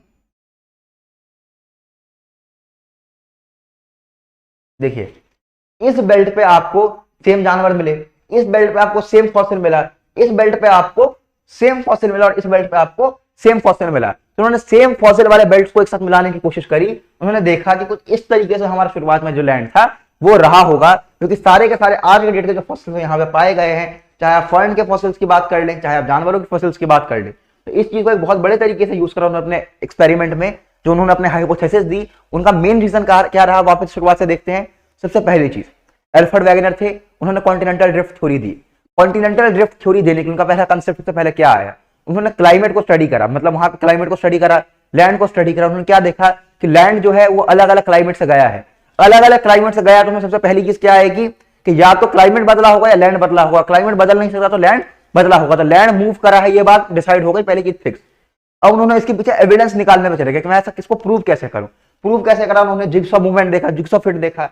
जिग्सॉ फिट देखने के बाद क्या देखा कि अलग अलग जो जानवरों के फॉसिल्स हैं वो यहां से यहां मिले हैं। इन जानवरों के पास इतनी क्षमता भी नहीं है कि यहां से उस पार जा सकते हैं। जानवर आप मान लो तब भी कहीं चले जाएंगे, प्लांट्स कैसे जा सकते हैं, मान लो प्लांट जो है यहां से यहां पूरा मूव करा है, प्लांट को भी तो कोई जानवर, चिड़िया विड़िया अपने हिसाब से बीज भी दाने लेके जाती हैं, तो प्लांट्स का भी आपने देखा यहां से यहां तक काफी हद तक सिमिलरिटी के रूप में दिखा है। तो इस चीजों से यहाँ पे कंक्लूजन यहाँ पे लिया गया कि यहाँ पे जो चीजें हैं और यहाँ पे जो चीजें हैं क्योंकि वो सिमिलर हैं, वे एक न एक समय पे एक साथ रही होंगी। फिर जब एक साथ में रही होंगी तो उनके ब्रेक डाउन को उन्होंने रीजन दिया कि सबसे पहला वाला जो ऊपर वाला पूरा पार्ट था, लैंड वाले को पेंजिया कहा, ओशियन को पेंथलासा कहा। पेंजिया को दो हिस्सों में तोड़ दिया, क्या, अंगारा लैंड और गोंडवाना लैंड। गोंडवाना लैंड हमारा साउथ था, इंडिया गोंडवाना लैंड का पार्ट था, ऑस्ट्रेलिया गोंडवाना लैंड का पार्ट था। समय के साथ इंडिया नॉर्थवर्ड मूवमेंट में गया, इंडिया उस जगह में जुड़ गया और आज का जो हम सिचुएशन दिख रहा है उसका चीजें ये सब उन्होंने बताया। उन्होंने जिसके रीजन दिए, एक रीजन क्या दिया कि ग्रेविटी के कारण जो हमारा सेंटर ऑफ ग्रेविटी एडजस्ट करना था उसके लिए जो मोशन थी वो इक्वेटर वार्ड हुई। दूसरी चीज उन्होंने ईस्ट और वेस्ट की तरफ जो हमारे यहाँ पे अमेरिका चीजें शिफ्ट हो रखी है, इसका रीजन दिया कि टाइडल मूवमेंट्स होंगे। इन दोनों के दोनों कारणों को काट दिया गया, उनकी कंसेप्ट को एक्सेप्ट कर लिया गया। ये हमारी जो उनकी एनालिसिस थी उसको एक्सेप्ट कर लिया गया, पर जो रीजन दिए वो रीजन जो लोगों को लगे वो वैलिड नहीं लगे। एक इसमें और प्रॉब्लम उन्होंने बताया, उन्होंने बताया था क्या, सीआर लेयर जो हमारा कॉन्टिनेंटल मास है वो सीमा लेयर यानी ओशियन के ऊपर फ्लोट कर रहा है। इसको भी बाद में पता चला कि ये चीज भी गलत है, यह हाइपोथेसिस में इनकी गलत निकली। तो इन्होंने 70 to 80% चीजें सही बताई, पर जो 20-25% गलत निकली उसको आगे जाके सॉल्व करने की कोशिश में लोग लग गए। मैं उम्मीद करता हूं आपको ये चीज समझ आई होगी। इसके बाद हम सी फ्लोर स्प्रेडिंग थ्योरी में चलेंगे, उससे पहले 2 मिनट का ब्रेक ले लेते हैं, पानी पीता, फिर इस चीज को आगे बढ़ाते हैं।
हेलो हेलो दोस्तों, चलो क्लास को आगे बढ़ाते हैं। तो हमारा अगला जो टॉपिक है दोस्तों, सी फ्लोर स्प्रेडिंग थ्योरी है। ध्यान दीजिए, कॉन्टिनेंटल ड्रिफ्ट थ्योरी जो थी वो एक बहुत बड़े रिवॉल्यूशन के रूप में लेके आई थी यहाँ पे अर्थ की। अगर मैं बात करूँ इस चीज़ों के ऊपर जो हम लैंड मास की स्टडी करते हैं, इसके ऊपर बहुत बड़े रिवॉल्यूशन के रूप में थी।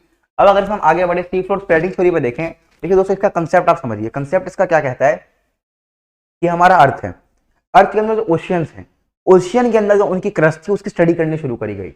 उसमें उन्होंने क्या देखा कि जहां जहां पे मिड अटलांटिक रिज टाइप यानी जो रिज हैं, रिज आप समझेंगे अभी आगे पढ़ेंगे रिज के बारे में। ये समझिए कि ओशियन के अंदर एक उठा हुआ पोर्शन, उभरा हुआ पोर्शन जो है उसको एक तरह से रिज मान लीजिए। क्या है, अभी हम ज्योग्राफिकल टर्म्स इसके बारे में बात करेंगे। तो रिज के जब हम लेफ्ट और राइट में जाते हैं तो बराबर डिस्टेंस में हमने क्या देखा कि बराबर एज के रॉक्स हैं। वापस समझिए, हमारा पूरा ज्योग्राफी का गेम क्या ऑब्जर्वेशन का है। हम ऑब्जर्व कर रहे हैं, ऑब्जर्वेंस के हिसाब से थ्योरी दे रहे हैं। तो ऑब्जर्वेंस क्या करी गई कि रिज के लेफ्ट में और राइट में जितना जितना आप लेफ्ट जा रहे हैं, जितना जितना राइट जा रहे हैं, सेम डिस्टेंस पे सेम टाइप की आपको रॉक मिल रही है, सेम टाइप की प्रॉपर्टी शो कर रही है। और साथ साथ जो हमारा सबसे ओल्डेस्ट ओशियनिक रॉक मिला है वो हमें मिला मैक्सिमम 150 मिलियन ईयर अगो का, जबकि हमारा कॉन्टिनेंटल क्रस्ट जो है रॉक मिला वो बहुत पहले का मिल रखा है। इससे समझ लो 10, 20, 50 गुना ज्यादा साल पुराना मिल रखा है। अब ये समझ लीजिए कि ये जो हमारा रॉक है इससे कॉन्टिनेंट वाला बहुत पुराना मिला है। इससे दो कंक्लूजन के पास पहुंचे। एक चीज ये कि जो हमारा ओशियनिक क्रस्ट है वो बनता है। बनता मतलब क्या, अगर इसका और ये दोनों के दोनों नए हैं, ये उससे पुराना है, ये उससे पुराना है, यानी जितनी जितनी दूर जा रहे हैं वहां पर रॉक उतना पुराना मिलता जा रहा है। इससे एक कंक्लूजन क्या मिली कि जहां जहां रिज होगा उसके पास रॉक बन रहा है, और उसके जितनी जितनी हम दूर जा रहे हैं हमारा क्रस्ट जो है वो समाप्त हो रहा है। समाप्त क्यों हो रहा है, क्योंकि सबसे पुराना ही 150 मिलियन ईयर होगा मिला है। तो हेनरी हिस जो थे, हेनरी हिस, उन्होंने यहाँ पर अपनी थ्योरी दी थी। उसने क्या ऑब्जर्वेंस करा, पहले ऑब्जर्वेंस देख लेते हैं। पहला ये देखा कि presence of mid oceanic ridge along the sea floor, यानी कि मिड ओशियनिक रिज जो है वो सी फ्लोर के ऊपर है।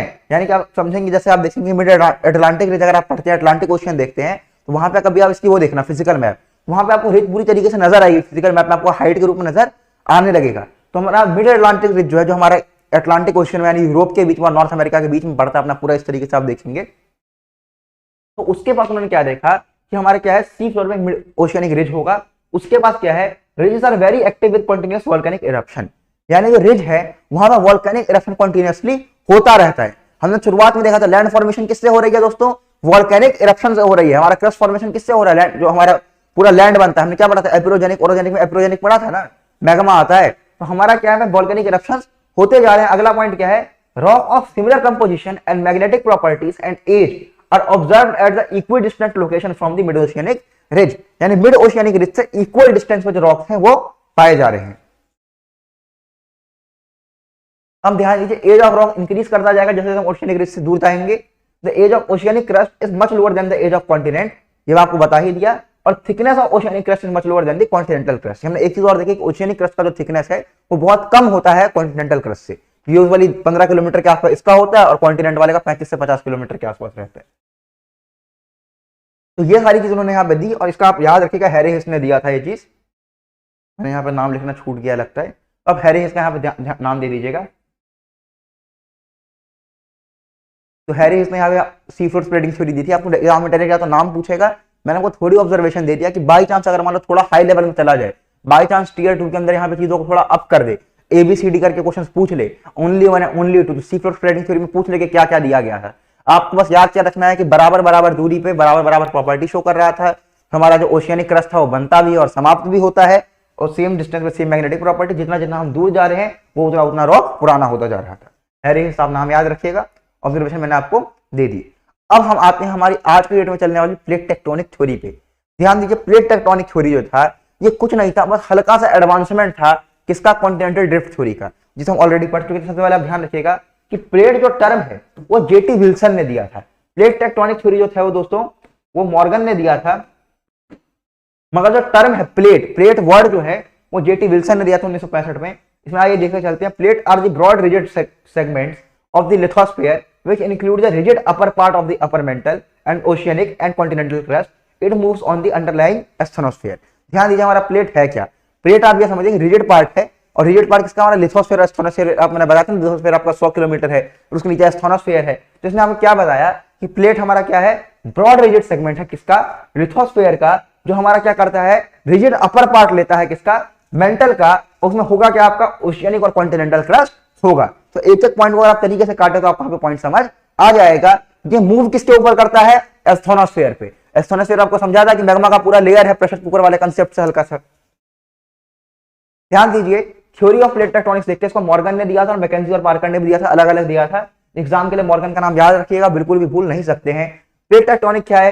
स्टडी है किसकी दोस्तों? Deformation with in the plates की एंड इंटरेक्शन ऑफ प्लेट्स की। यानी ध्यान दीजिए, प्लेट टेक्टोनिक में हम किसकी स्टडी करेंगे कि प्लेट किस तरीके से मिलते हैं, अलग होते हैं, टूटते हैं, क्या क्या चीजें हैं, किस किस तरीके से प्लेट की बाउंड्रीज होती है, इन सारी चीजों को प्लेट टेक्टोनिक थ्योरी के अंदर समझेंगे।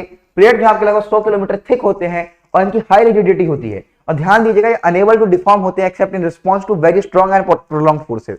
अभी आप देखेंगे जो हमारे प्लेट्स हैं वो बहुत ही जब खतरनाक फोर्सेस आते हैं तभी ये डिफॉर्म होंगे, अपने अंदर चेंजेस लाएंगे, नहीं तो नॉर्मली केसेस में चेंज नहीं लाते हैं। 7 मेजर प्लेट्स आपको बता देता हूं कौन कौन से दोस्तों। पैसिफिक प्लेट है, नॉर्थ अमेरिकन प्लेट है, साउथ अमेरिकन प्लेट है, यूरेशियन प्लेट है, अफ्रीकन प्लेट है, इंडो ऑस्ट्रेलियन प्लेट है, अंटार्कटिका प्लेट है। और जो हमारे आप यहाँ पे देख सकते हैं, ये मेरा यूरेशियन प्लेट है, ये मेरा अफ्रीकन प्लेट है, इंडो ऑस्ट्रेलियन प्लेट है, मेरा साउथ अमेरिकन प्लेट है हमारे, और माइनर प्लेट में जैसे हमारा नाजका प्लेट है, कोकोस प्लेट है, पैसिफिक प्लेट है। ध्यान दीजिए, अगर आपको गोलाई के साथ मिला लें तो ये वाला और ये वाला मिल जाएगा, ये दोनों मिला के अपना पैसिफिक प्लेट ही है, ये मेरा नॉर्थ अमेरिकन प्लेट है। मैं उम्मीद करता हूं प्लेट्स को देख सकते हैं। माइनर प्लेट में आप नाजका प्लेट हो गया, अरेबियन प्लेट हो गया, फिलीपींस प्लेट हो गया, कोकोस प्लेट हो गया, इन प्लेट्स का भी नाम याद रखिएगा। यहाँ पे ध्यान से देखिए, पूरा का पूरा गेम ही प्लेट का है, हमने पूरे अर्थ को प्लेट्स में बांट दिया। मेरा यूरेशियन प्लेट हो गया, अफ्रीकन प्लेट हो गया, साउथ अमेरिकन प्लेट हो गया, नाजका प्लेट हो गया, कोकोस प्लेट हो गया, पैसिफिक प्लेट हो गया। जितनी चीजें यहाँ से हम पढ़ेंगे, माउंटेन्स कैसे बने, वॉल्केनोस कैसे बने, उन सब की जड़ मैं आपको यहाँ समझा रहा हूँ। आपको यहाँ लग रहा होगा कि भैया यहाँ पे हमें आधे एक घंटे से एक्चुअली समझाना क्या चाह रहे हैं, भैया यहाँ पे हमें कॉन्टिनेंटल ड्रिफ्ट के ऊपर इतना ज्यादा क्यों जा रहे हैं, हमारे एसएससी में डायरेक्ट इससे क्वेश्चन आएगा कि नहीं आएगा, किस तरीके से बनेगा। दोस्तों अगर आपने ये 1 घंटे की तरीके से समझ ली, ये कंसेप्ट को क्लियरिटी से अपने अंदर बिठा लिया, तो उसके बाद अगर आपको बोलूंगा ना वॉल्केनिक माउंटेन ढूंढना, आपको परेशानी नहीं होगी। मैं आपको बोलूंगा नॉर्मल माउंटेन ढूंढ, आपको परेशानी नहीं होगी। आप बता सकते हैं कहां पे माउंटेन होगा, वॉल्केनिक माउंटेन कहां बन सकता है, वॉल्केनोस कहां हो सकते हैं, आइलैंड्स कहां होंगे, आर्किपेलागोस कहां होंगे। ये सारी की सारी चीजें आप खुद बनाने के योग्य हो जाएंगे इस कंसेप्ट को समझने से। तो जैसे हम कई बार जब एग्जाम में प्रिपरेशन मैथ्स में करते हैं तो हम लोग क्या करते हैं, कंसेप्ट पे ज्यादा जोर देते हैं। अगर हम कंसेप्ट समझ गए, ट्रिग्नोमेट्री का फॉर्मूला समझ गए, उसके बाद हम क्वेश्चन खुद बनाते हैं, बेसिकली एक एक क्वेश्चन को बताने की बजाय। मैं यहाँ पे आपको ज्योग्राफी का कंसेप्ट समझाने पर ध्यान दे रहा हूँ कि यहाँ पे कंसेप्ट पकड़ लीजिए कि यहाँ पे चीजें बनी कैसे। अगर आपको ये पता चल जाए कॉन्टिनेंट कैसे बना, पहाड़ कैसे बना, तो आपको ढूंढना आसान रहेगा कि कहाँ पे मेरा वॉल्केनिक बनेगा, कहाँ पे नॉन वॉल्केनिक बनेगा। ये चीजों को देखते चलते हैं। अब की जो हमारी टॉपिक है वो हमारा है आज की क्लास का सबसे इंपॉर्टेंट और सबसे एंड का टॉपिक। ये चीज समझ गए, सारी की सारी आज की क्लास का आपको जो सार है वो क्लियर हो जाएगा। तो आइए सार को देखते हैं। पहले हमारा क्या है, प्लेट बाउंड्रीज लिखेंगे। सबसे पहला क्या होगा दोस्तों, कंस्ट्रक्टिव प्लेट बाउंड्री, दूसरा डिस्ट्रक्टिव प्लेट बाउंड्री, तीसरा हमारा कंजर्वेटिव प्लेट बाउंड्री। अगर आप कंस्ट्रक्टिव प्लेट बाउंड्री जिसमें हम कुछ कंस्ट्रक्ट करते हैं, डिस्ट्रक्टिव प्लेट बाउंड्री में डिस्ट्रक्शन होता है, और कंजर्वेटिव जो हमारे होते हैं पैरेलल चलते हैं। आइए इस बारे में करके डिटेल में पढ़ते हैं। सबसे पहले अगर मूवमेंट ऑफ प्लेट की बात करूं तो प्लेट जो है कंटिन्यूअसली मोशन में रहते हैं, अलग अलग स्पीड और अलग अलग डायरेक्शन में। प्लेट की डायरेक्शन से अलग है, स्पीड जो है वो अलग है। और ये 3 तरीके की हमारी प्लेट बाउंड्री बनाती है जो हमारी इस तरीके से। सबसे पहले हम देखते हैं डाइवर्जेंट और कंस्ट्रक्टिव प्लेट बाउंड्री। यानी पहला पॉइंट क्या है, डाइवर्जेंट है, और डाइवर्जेंट प्लेट बाउंड्री होगी, कंस्ट्रक्टिव प्लेट बाउंड्री होगी। इतनी चीज समझने से पहले आपको ऐसे समझिए, ओशियनिक ओशियनिक डाइवर्जेंस है। ओशियनिक ओशियनिक डाइवर्जेंस मतलब क्या, यहां मान लो ओशियनिक एक प्लेट था, यहाँ पे एक दूसरा ओशियनिक प्लेट था। अब दूसरा ओशियनिक प्लेट से नीचे से क्या हुआ दोस्तों, नीचे से जो मैग्मा है वो निकलना शुरू हुआ।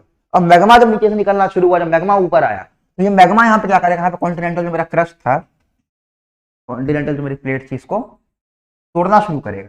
यहाँ पे आप ऐसे समझिए कि जो मेरा पहला कॉन्टिनेंटल प्लेट था वो धीरे धीरे टूटना शुरू हुआ, और टूटने के बाद पतला होता जाएगा, पिघलता जाएगा मैग्मा से, और पिघलने के बाद यहाँ पर जब मैग्मा बाहर निकलना शुरू होगा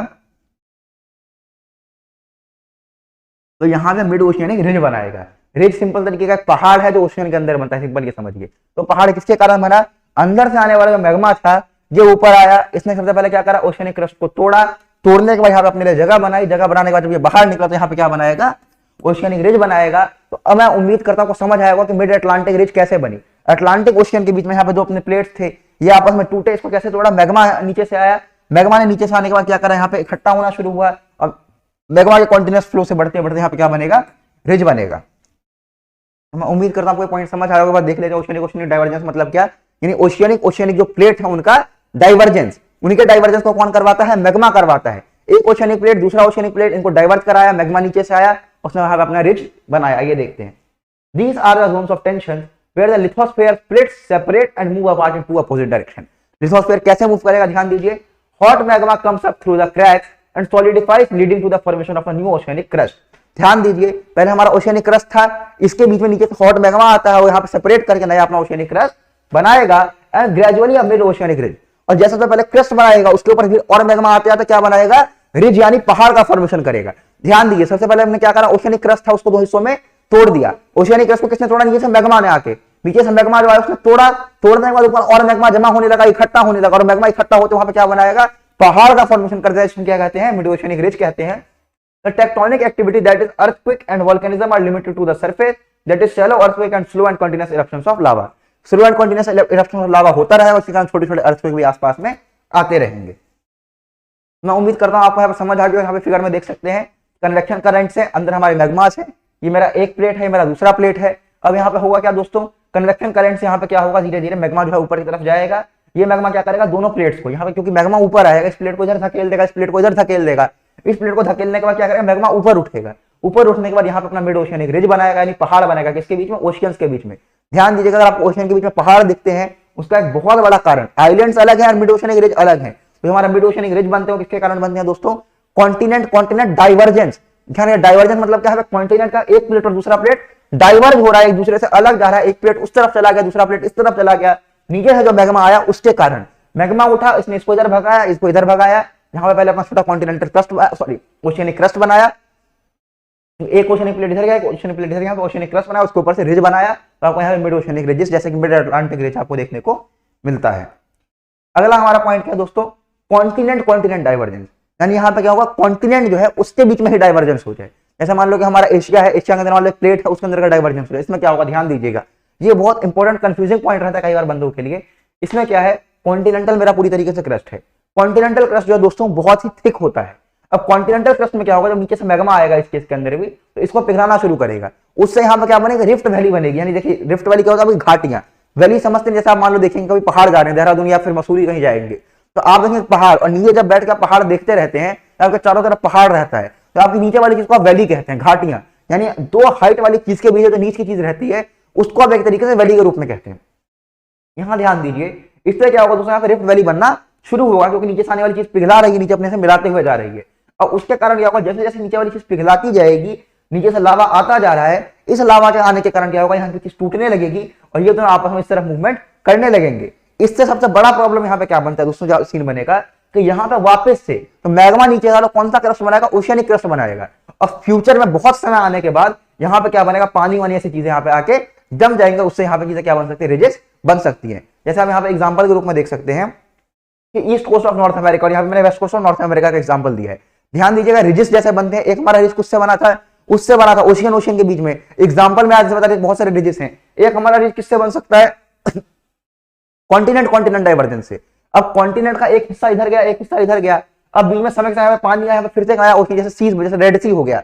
रेड सी जैसी चीजें जो बनी है वो इसी चीज से बनी है। दो कॉन्टिनेंट सेपरेट हुए, सेपरेट होने के बाद वहां पे नीचे वाला चीज नीचे आया, उस चीज को पिघलाया, और वहां पे ओशियनिक क्रस्ट के ऊपर वापस से सीज एक तरीके से बन सकती है। और समय के साथ जैसे जैसे इसके अंदर और हीट आएगी और मैग्मा आएगा, वहां पे भी रिजेस बना सकते हैं। यहाँ पे एग्जांपल देख सकते हैं, east coast of North America है, हमारे यहाँ पे वेस्ट कोस्ट ऑफ अफ्रीका है। इनके बीच में जब यहाँ पे ओशियनिक क्रस्ट यहाँ पे बना, ये कॉन्टिनेंटल क्रस्ट इधर इधर अलग हुए। ध्यान दीजिएगा, यहाँ पे हमारा क्या था? कॉन्टिनेंटल क्रस्ट था। जब कॉन्टिनेंटल क्रस्ट अलग हुए, नीचे से लावा आके यहाँ पे वापस से क्या बना दी दोस्तों? ओशियनिक क्रस्ट बना दी इतने क्षेत्र में जहां पे मेरा ओशियन है। और इसी ओशियन में मेरा क्या है? Atlantic ocean. और यहां से जो हमारी चीज बनी हमारी क्या है? Mid Atlantic region. वो किससे बनी है? कॉन्टिनेंट कॉन्टिनेंट डाइवर्जेंस से। ओशियनिक ओशियनिक डाइवर्जेंस से भी मेरी रिजेस बनेंगी, कॉन्टिनेंट कॉन्टिनेंट डाइवर्जेंस से भी मेरी रिजेस बनेंगी। आप इसको ऐसे समझिए। मैं आपको सामने वर्ल्ड मैप एक बार खोलता हूं।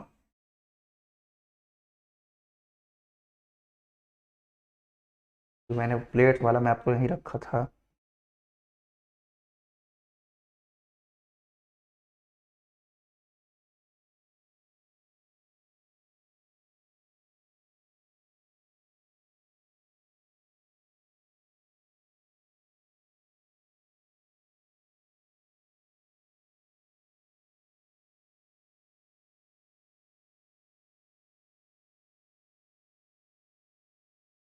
जैसे मान लो कि ये प्लेट है, ये प्लेट, अगर ये दोनों प्लेट अलग होती हैं, ये प्लेट इधर जाती है, ये वाली प्लेट इधर जाती है, तो इस केस में जहां पे बनेगी वहां पे हमारी क्या बन सकती है, रिजेस बन सकती है। वैसे मैंने आपको यहाँ पे ओशियनिक का बता दिया, अगर ओशियनिक प्लेट अलग जाती है, कॉन्टिनेंटल कॉन्टिनेंटल अलग जाएंगे, तो वहां पे भी हमारे रिजेस बनेंगे। मैं उम्मीद करता हूँ कि आपको इस प्लेट से यहाँ पे एग्जाम्पल तक क्लियर हो गया होगा। नहीं हुआ होगा तो दोस्तों आप मेरे को मैसेज करके इस चीज को क्लियरिटी से पूछ सकते हैं, वहां पे आपको क्लियर कर दूंगा। बाकी वापस आपको बता देता हूँ, जब दोनों मेरी ओशियनिक प्लेट्स हैं, यहाँ पे मेरी ओशियनिक क्रस्ट पतली होती है, उसको आसानी से यहाँ पे तोड़ा जाता है। यहाँ पे पहले यहाँ पे ओशियनिक छोटी क्रस्ट बनेगी, ऊपर से रिज बनेगी, जैसे हमारे मिड ओशियनिक रिजेस बनते हैं। उसके साथ साथ कॉन्टिनेंट को भी तोड़ा जा सकता है। कॉन्टिनेंट को तोड़ने वाला काम थोड़ा मुश्किल रहता है क्योंकि मोटा रहता है। इसको तोड़े, इसके बाद हमें वापस एक पतली सी लेयर बनी। इस पतली सी जो मेरी यहाँ पे परत थी, इसके ऊपर हमने वापस से क्या करा दोस्तों, जैसे जैसे हम क्या जो मैग्मा ने करा, इसको पतली लेयर बनाई, यहाँ पे वापस मेरा क्या बना, ओशियनिक क्रस्ट बनाया, जैसे हमारे रेड सी टाइप के एग्जांपल्स हैं। उसके बाद यहाँ पे क्या होगा, इसमें वापस अगर लावा आती है तो वहां पे वो रिजेस बनाएगी। जैसे मैंने आपको यहाँ पे एग्जांपल दिए, हमारा क्या ईस्ट कोस्ट ऑफ अफ्रीका यानी नॉर्थ अमेरिकन वाली प्लेट थी, ये हमारी वेस्ट कोस्ट ऑफ अफ्रीका वाली प्लेट थी। इसकी वजह से हमारी चीजें बनी, वो क्या थी, मिड अटलांटिक रिज थी।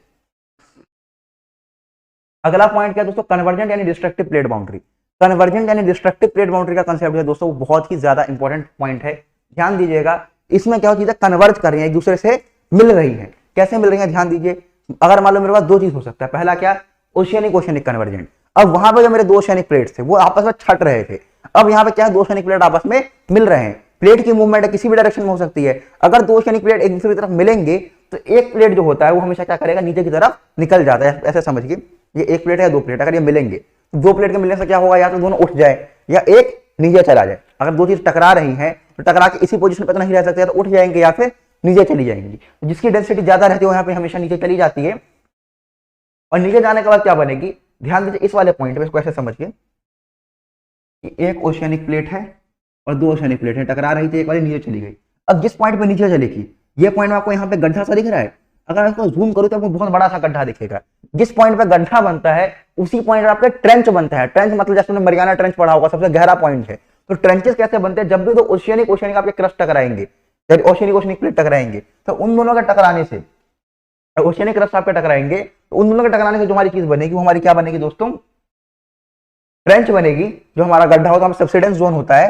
अब यहाँ पे एक और पॉइंट क्या होगा, ओशियनिक प्लेट टकराए, अब अंदर में आने की किसी चीज की जगह है, अर्थ के अंदर आपने यहाँ पे देखा था, पूरा अर्थ था हमारा, अंदर ऑलरेडी मैग्मा भरा हुआ है और ये मैग्मा बाहर निकलना चाहता है। इस मैग्मा के बाद किसी चीज के आने की जगह है, बिल्कुल भी जगह नहीं है। अब इसके अंदर जो प्लेट है ये गिर के अंदर आने की कोशिश कर रहा है क्योंकि इसकी डेंसिटी ज्यादा है, जगह अंदर है नहीं, तो इस चीज को क्या करना पड़ेगा, बाहर फेंकना पड़ेगा। बाहर फेंकेंगे क्योंकि यहाँ जगह है ही नहीं, तो ये चीज बाहर क्या करेगी, लावा के फॉर्म में यहाँ पे बाहर निकलना शुरू होगी। और जहां पे जब ये बाहर निकलना शुरू होगी तो यही चीज जो है हमारी दोस्तों आइलैंड या फिर वॉल्केनोस बनाने का काम करती है। ध्यान दीजिएगा, ओशियनिक जब कन्वर्जेंस होगा तो यहाँ पे ओशियनिक जो मेरा क्रस्ट था वो अंदर आया। ओशियनिक क्रस्ट जब मेरा अंदर आया तो ओशियनिक क्रस्ट के पास जगह था, बिल्कुल भी नहीं था यहाँ पे मैग्मा के पास अंदर भरने का, स्ट्रेटोस्फीयर के पास। ये जैसे ही अंदर आया, इसको क्या करना पड़ेगा, बाहर फेंकना पड़ेगा, और उसी को बाहर फेंकने से हमारे क्या बनेंगे, वॉल्केनोस बनेंगे। अब ध्यान दीजिए कि जब बाहर आएगी तो हमारे वॉल्केनो बनेंगे, और मैग्मा बाहर आएगी उसके कारण हमारे क्या होंगे, लावा या मैग्मा बाहर आके उसको वहां पे जो अपना वॉल्केनो से निकलती है लावा के फॉर्म में निकलेंगी। तो ध्यान दीजिए, सबसे पहले क्या हो, ओशियनिक कन्वर्जेंट पढ़ते हैं। When two oceanic plates collide with oceanic, when two oceanic plates collide, then oceanic plate with height, then कर दीजिएगा इसे, oceanic plate with higher density descends down into the astrosphere। दो ओशियनिक प्लेट टकरा रहे हैं जिसकी डेंसिटी ज्यादा एस्ट्रोनोस्फीयर के अंदर चली गई। ध्यान दीजिएगा, अंदर जगह नहीं है, इस प्रोसेस को हम सबडक्शन कहते हैं और इस रीजन को हम सबडक्शन जोन कहते हैं। ध्यान दीजिए, जहां पे नीचे जा रही है इसी जगह पर यूजुअली हमारा ट्रेंच बनता है। उसके बाद subduction zone leads to formation of trenches which are deepest part of the ocean. जितने भी हमारे ट्रेंच है, Philippines trench, Mariana trench, Japan trench, Kuril trench, ये सारे के सारे जो है सबडक्शन जोन्स पे हैं। आप देखेंगे ट्रेंचेस का भूकंप भी ज्यादा आता है क्योंकि वहां पे दो प्लेट्स टकरा रहे हैं, दो हमारे क्रस्ट टकरा रहे हैं, वहां पे टकराएंगे तो क्या होगा, भूकंप आएंगे। The collision of Pacific plate with the surrounding plate, जो है पैसिफिक प्लेट जब अपने आसपास की प्लेट से टकराती है तो हमने ये सारे ट्रेंचेस देख रखे हैं। अब देखिए होता क्या है, the subducting plate starts to melt and some portion of the molten material rises upward in the form of volcanic activities, and this continuously pile of the molten material result in the formation of the volcanic island। अब ध्यान दीजिए, एक मेरा ridge था, ridge कब बनता है, जब दो मेरे ओशियनिक प्लेट अलग होते हैं। जब डाइवर्जेंस होता है तो क्या बनता है, रिज। जब कन्वर्जेंस होता है यानी एक प्लेट से दूसरा प्लेट टकराया, एक अंदर चला गया, अंदर जाने की जगह थी नहीं, वो चीज बाहर आएगी, और वहां बाहर आएगी तो बाहर आने के बाद क्या बनेगी, वो आइलैंड बनेगी। और आइलैंड किस नेचर का होगा, वॉल्केनिक नेचर का होगा। क्यों वॉल्केनिक नेचर का? क्योंकि जो मटेरियल था वो अंदर चला गया, अब अंदर चला गया तो मैग्मा बन गया वो। अब मैग्मा जो है वो क्या करेगा, बाहर आएगा, मैग्मा के पास जगह है नहीं अंदर रहने का, तो बाहर आएगा तो क्या करेगा, इरप्ट करेगा, वॉल्केनिक आइलैंड बनेगा। वापस से समझिए इस चीज को एक बार क्लियरिटी से देख लेते हैं, बहुत इंपॉर्टेंट पॉइंट है समझने के लिए।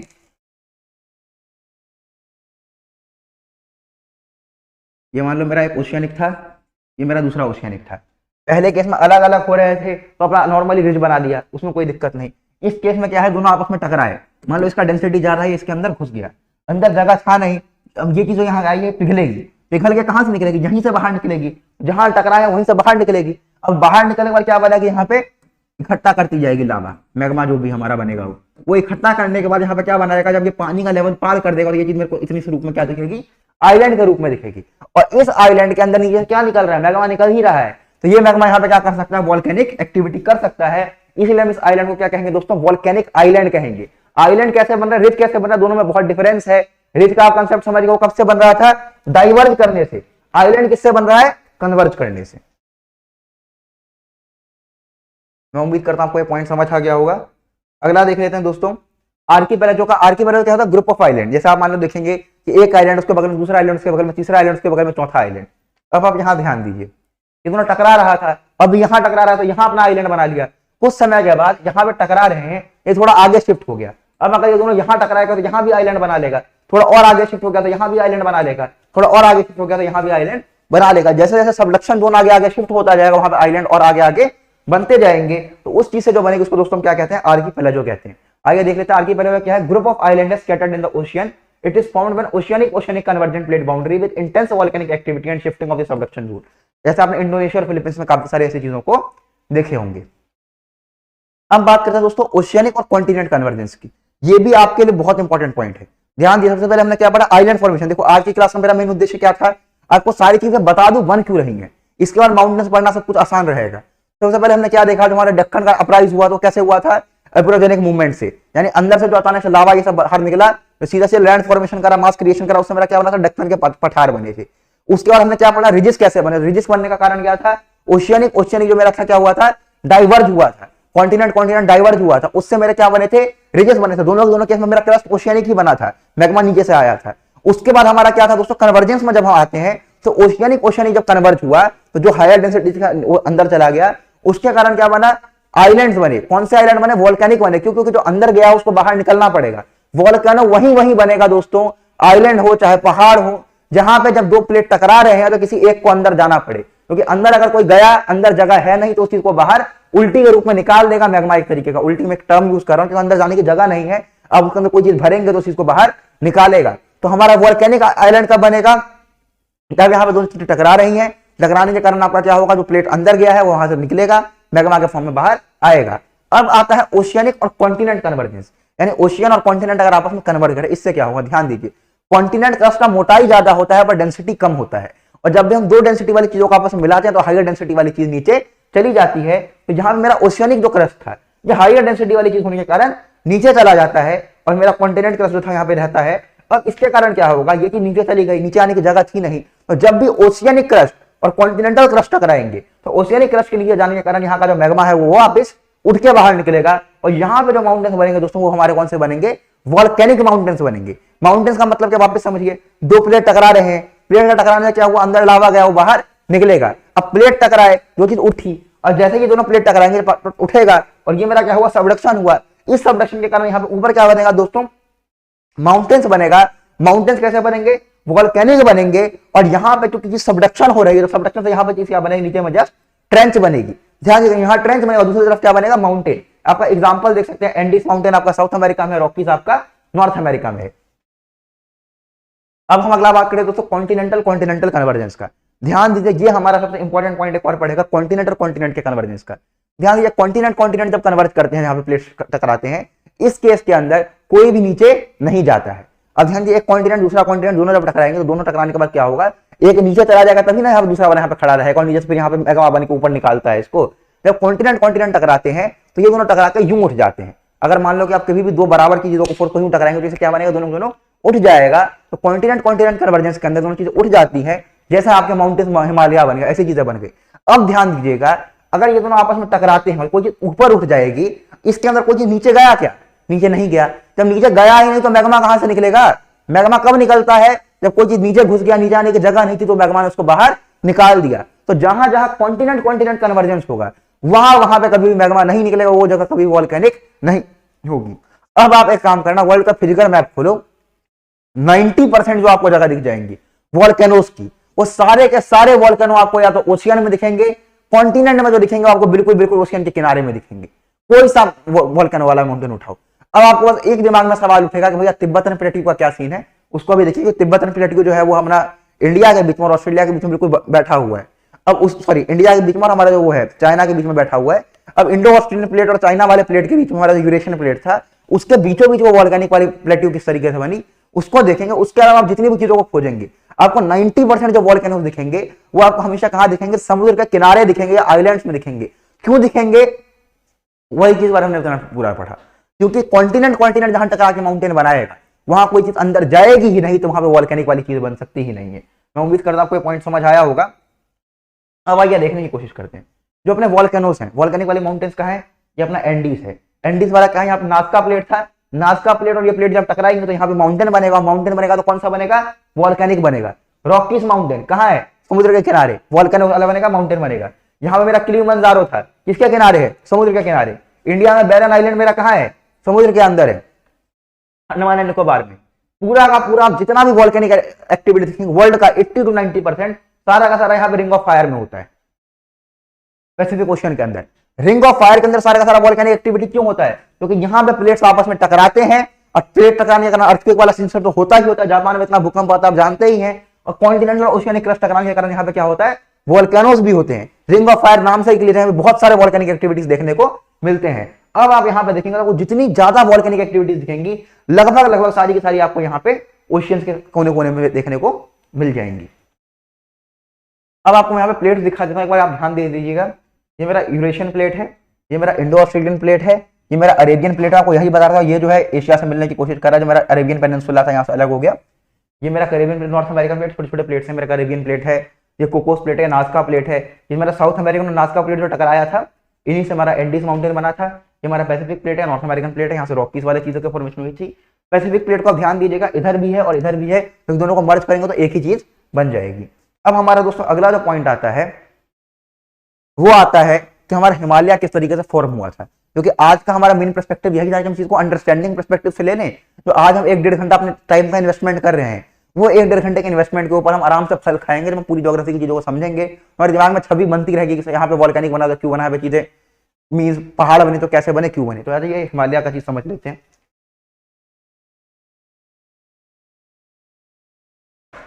ये मान लो हमारा यूरेशियन प्लेट है, ठीक है, और यहां मान लो हमारा इंडो ऑस्ट्रेलियन जो प्लेट है वो था। अब इंडो ऑस्ट्रेलियन प्लेट जो था यहाँ पे यूरेशियन प्लेट की तरफ बढ़ रहा था। अभी मैंने आपको यहाँ पे दिखा दिया है, ये मेरा इंडो ऑस्ट्रेलियन प्लेट था, ये मेरा यूरेशियन प्लेट था। ये नीचे से ऊपर की तरफ जब बढ़ रहा था तब उस समय में दोस्तों आप यहाँ पे ध्यान दीजिएगा,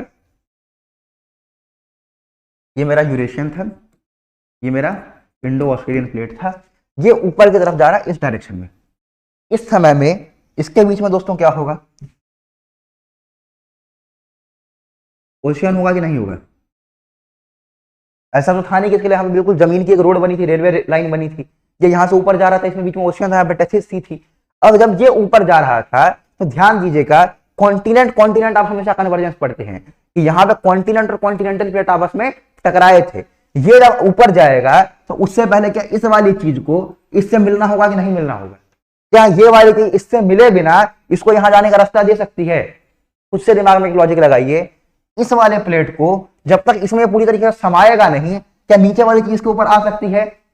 लॉजिक समझो कि अगर पूरा का पूरा यहाँ पे ऐसा तो है नहीं कि पूरा रास्ता खाली है, इसको ऊपर जाने का मौका मिलेगा। ये वाली चीज को अगर इससे मिलना है तो उसके लिए सबसे पहला यहाँ पे कंडीशन क्या होगा? इसको इससे मिलने के लिए इस वाले को इसके अंदर समाना पड़ेगा या इसके अंदर समाना पड़ेगा, अगर ये इसकी तरफ मूव करके आ रहा होता। तो ध्यान दीजिएगा कि पहले पहले जब भी कॉन्टिनेंटल कॉन्टिनेंटल कन्वर्जेंस होगा उससे पहले कॉन्टिनेंटल ओशियन का कन्वर्जेंस होना पड़ेगा। अब ये जो प्लेट था, ये वाला प्लेट इसके अंदर गया। अब ये वाला जब प्लेट गया तो अंदर क्या हुआ? सबडक्शन हुआ। इस सबडक्शन के कारण यहाँ की चीज उठेगी और कैसी होगी? वॉल्केनिक होगी। तो ये जो चीज कहलाती है दोस्तों, ये हमारी तिब्बतन प्लेट्यू कहलाती है। अब आप आज देखेंगे, कभी आप इंडिया का फिजिकल मैप उठा के देखिएगा, तिब्बतन प्लेट्यू का आपको हाइट इतना ज्यादा दिखेगा कि आपके हिमाचल के जो छोटे मोटे पहाड़ आपको देखने को मिलते हैं, जो आपको हिमाचल के पहाड़ के ट्रेकिंग में आपको हालत खराब हो जाएगी, उससे बड़ा हाइट किसका है? तिब्बतन प्लेट्यू का हाइट है, जो पठार है, यानी बिल्कुल प्लेन है। अभी आपको बताऊंगा प्लेट्यू और माउंटेन में डिफरेंस, हम पढ़ेंगे इस चीज को डिटेल में। तो तिब्बतन प्लेट्यू का हाइट जो है हिमाचल के काफी सारे पहाड़ों से ऊंचा है। क्यों ऊंचा है? क्योंकि तिब्बतन प्लेट्यू बनने के लिए इसको और इसको आपस में मिलना पड़ा था। ये जो हमारा ओशियनिक वाला जो क्रस्ट था और ये हमारा कॉन्टिनेंटल था, ये आपस में टकराए थे। इनके टकराने से मेरा ओशियनिक वाला था ये अंदर घुसा, ये जो ओशियनिक वाला अंदर धसा, तभी इंडिया वाले क्रस्ट प्लेट को ऊपर आने का मौका मिलेगा ना। तो ये वाला अंदर धसा, इसके कारण जो चीज ऊपर के आई वो हमारी क्या थी? तिब्बतन प्लेट्यू थी। तिब्बतन प्लेट्यू का उभरने आने क्या हुआ? वॉल्केनिक रही, क्योंकि उसके नीचे हमारा ओशियनिक वाला प्लेट सब्डक्ट हुआ था। उसके बाद हमारा कॉन्टिनेंट कन्वर्जेंस हुआ, उससे जो चीज बनी तो हिमालय बनी थी। हिमालय वॉल्केनिक क्यों नहीं है? क्योंकि वो इन दोनों के मिलने से बनी है। तिब्बतन प्लेट्यू वॉल्केनिक क्यों है? क्योंकि वो इन दोनों के मिलने से बनी है। मैं उम्मीद करता हूं आपको समझ आ गया होगा कि तिब्बतन प्लेट्यू हमारी वॉल्केनिक क्यों है, हिमालय हमारी वॉल्केनिक क्यों नहीं है। अब आप अगर यहाँ पे देखना चाहें, ये देख सकते हैं। अगर आप हाइट की बात करेंगे, आपको हाइट यहाँ पे दिखा रहा है, हाइट 4000 मीटर की जो हाइट है या उससे ऊपर की जो हाइट है, वो सारी चीज हमारी इस कलर की है। हिमालय और तिब्बतन प्लेट्यू दोनों की हाइट 4000 मीटर से ऊपर है, जबकि प्लेट्यू है, प्लेट्यू यानी पठार, यानी जिसमें पहाड़ जैसे कोन्स नहीं है, प्लेन है, उसकी हाइट 4000 मीटर से ऊपर क्यों है? क्योंकि इसको यानी इंडिया जब यहां से ऊपर उठ के आ रहा था, उससे पहले जहां पे टैक्सिस से पहले जो ओशियंस वगैरह थे वो सारे अंदर धसे। जब वो चीजें धसी, उससे जो लावा वाला चीज निकल के बाहर आया वो तिब्बतन प्लेट्यू बना, और जब कॉन्टिनेंट टकराया तो उससे जो चीज बनी वो हमारी क्या बनी थी? हिमालय बनी थी। क्योंकि इस केस में कुछ भी नीचे नहीं है, इसलिए हमारा हिमालय वाला पोर्शन वॉल्केनिक नहीं है, तिब्बतन प्लेट्यू जो है हमारा वॉल्केनिक है। मैं उम्मीद करता हूं आपको चीज समझ आई होगी दोस्तों। लास्ट हमारा क्या? Conservative plate boundary. इसके कुछ नहीं होता, जब दो प्लेट आपस में इस तरीके से मूव करते हैं, जैसे मान लो एक प्लेट यहाँ है, एक प्लेट यहाँ है, ये ऐसे मूव कर गए, ऐसे अगर मूव करते हैं, इसके अंदर में ना कुछ फॉर्मेशन होगा ना कुछ डिस्ट्रक्शन होगा।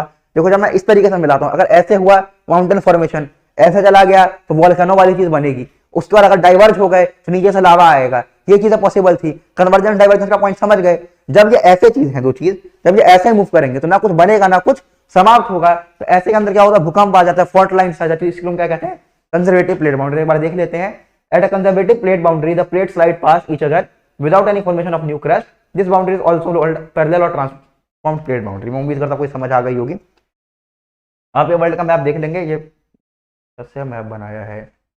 एक तो गूगल से मैप लेने में बहुत इशू आता है, इस चीज को ठीक कर लीजिए। यहाँ पे एक एरर दे रखा है, स्लाइड को ही हटा दें। क्या इंडिया का मैप गलत दिया है, योग्य नहीं है।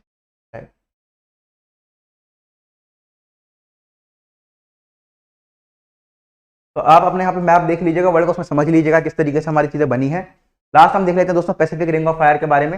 मैं आपको बता ही दिया था, पैसिफिक रिंग ऑफ फायर हमारा ये वाला पोर्शन है। इसको अगर आप पूरे तरीके से मिलाने की कोशिश करेंगे तो आप समझ जाएंगे कि हमारा नॉर्थ अमेरिका और साउथ अमेरिका वाला प्लेट जो है ये हमारा यूरेशियन प्लेट और इंडो ऑस्ट्रेलियन प्लेट है। अगर आप इसको ऐसे देखें, इस वाले पॉइंट से देखिए, ये वाला पोर्शन और ये वाला पोर्शन को अगर मान लो मैं यहाँ पे इसके ऊपर जूम कर दूं तो ये वाला चीज कुछ इस तरीके से देखने को मिलेगा।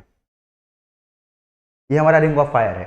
तो इस जगह पे आपको सबसे ज्यादा वॉल्केनिक एक्टिविटीज देखने को मिलती हैं। तो यहाँ देखते हैं कितने सारे छोटे छोटे प्लेट्स हैं। बड़ा प्लेट पैसिफिक प्लेट है, एकदम छोटे छोटे प्लेट्स हैं, इनकी मूवमेंट होती है। इनके मूवमेंट के कारण क्या होगा? यहाँ पे वॉल्केनिक एक्टिविटीज और अर्थक्वेक आते रहते हैं। मैं उम्मीद करता हूँ कि आज की क्लास से आपको एक बेसिक अंडरस्टैंडिंग मिली होगी। इसका मेन पर्पस यहाँ पे दोस्तों यही था कि आपको एक अंडरस्टैंडिंग मिलेगी, आप समझ पाए कॉन्टिनेंटल ड्रिफ्ट थ्योरी है तो क्यों है, प्लेट टेक्टोनिक थ्योरी है तो क्यों है, क्या देखा, जिग्स ऑफ इट एक्टिविटीज देखी, इंडोजेनिक मूवमेंट क्या था, एक्सोजेनिक मूवमेंट क्या था, माउंटेन्स क्यों फॉर्म हो रहे हैं हमारे, उसके बाद हमारे जो ये थे लैंडमार्क कैसे क्रिएट हो रहा है। इन सभी चीजों को जानना, ये पर्सपेक्टिव देना मेरा आपके लिए एक इंपॉर्टेंट पर्सपेक्टिव, मेरा पर्सपेक्टिव था कि आपको ये पर्सपेक्टिव मैं दे पाऊं। उसके बाद आपको रिंग ऑफ फायर समझाऊंगा, यहीं पे भूकंप क्यों आते हैं, आप प्लेट्स का कंसेप्ट समझे, प्लेट्स आपस में टकराते हैं। उसके बाद जो हमारा वॉल्केनोस जो है ज्यादातर हमारे जो या तो ओशियन के अंदर आइलैंड्स का फॉर्म में रहता है, या हमारे ओशियन और कॉन्टिनेंट का जहाँ पे बाउंड्रीज रहती हैं वहीं पर ज्यादातर वॉल्केनिक पहाड़ क्यों है। तिब्बतन प्लेट्यू जो वॉल्केनिक है पर हमारे बाउंड्रीज पर नहीं है, उसके बाद वो वॉल्केनिक क्यों है, वो क्यों है, हमारे हिमालय कैसे बने, पहाड़ किस तरीके से बने, लैंडमार्क कैसे क्रिएट हुआ। मेरा आज का मेन पर्सपेक्टिव जो आपको समझाने का था। मैं उम्मीद करता हूं कि आपको चीज समझ आई होगी। बाकी अगर आपको कोई भी डाउट हो तो आप ग्रुप के अंदर भेज सकते हैं, मैं पूरी कोशिश करूंगा कि मैं आपको उसका आंसर दूं। तो आज के लिए धन्यवाद, वो शुभ दिन।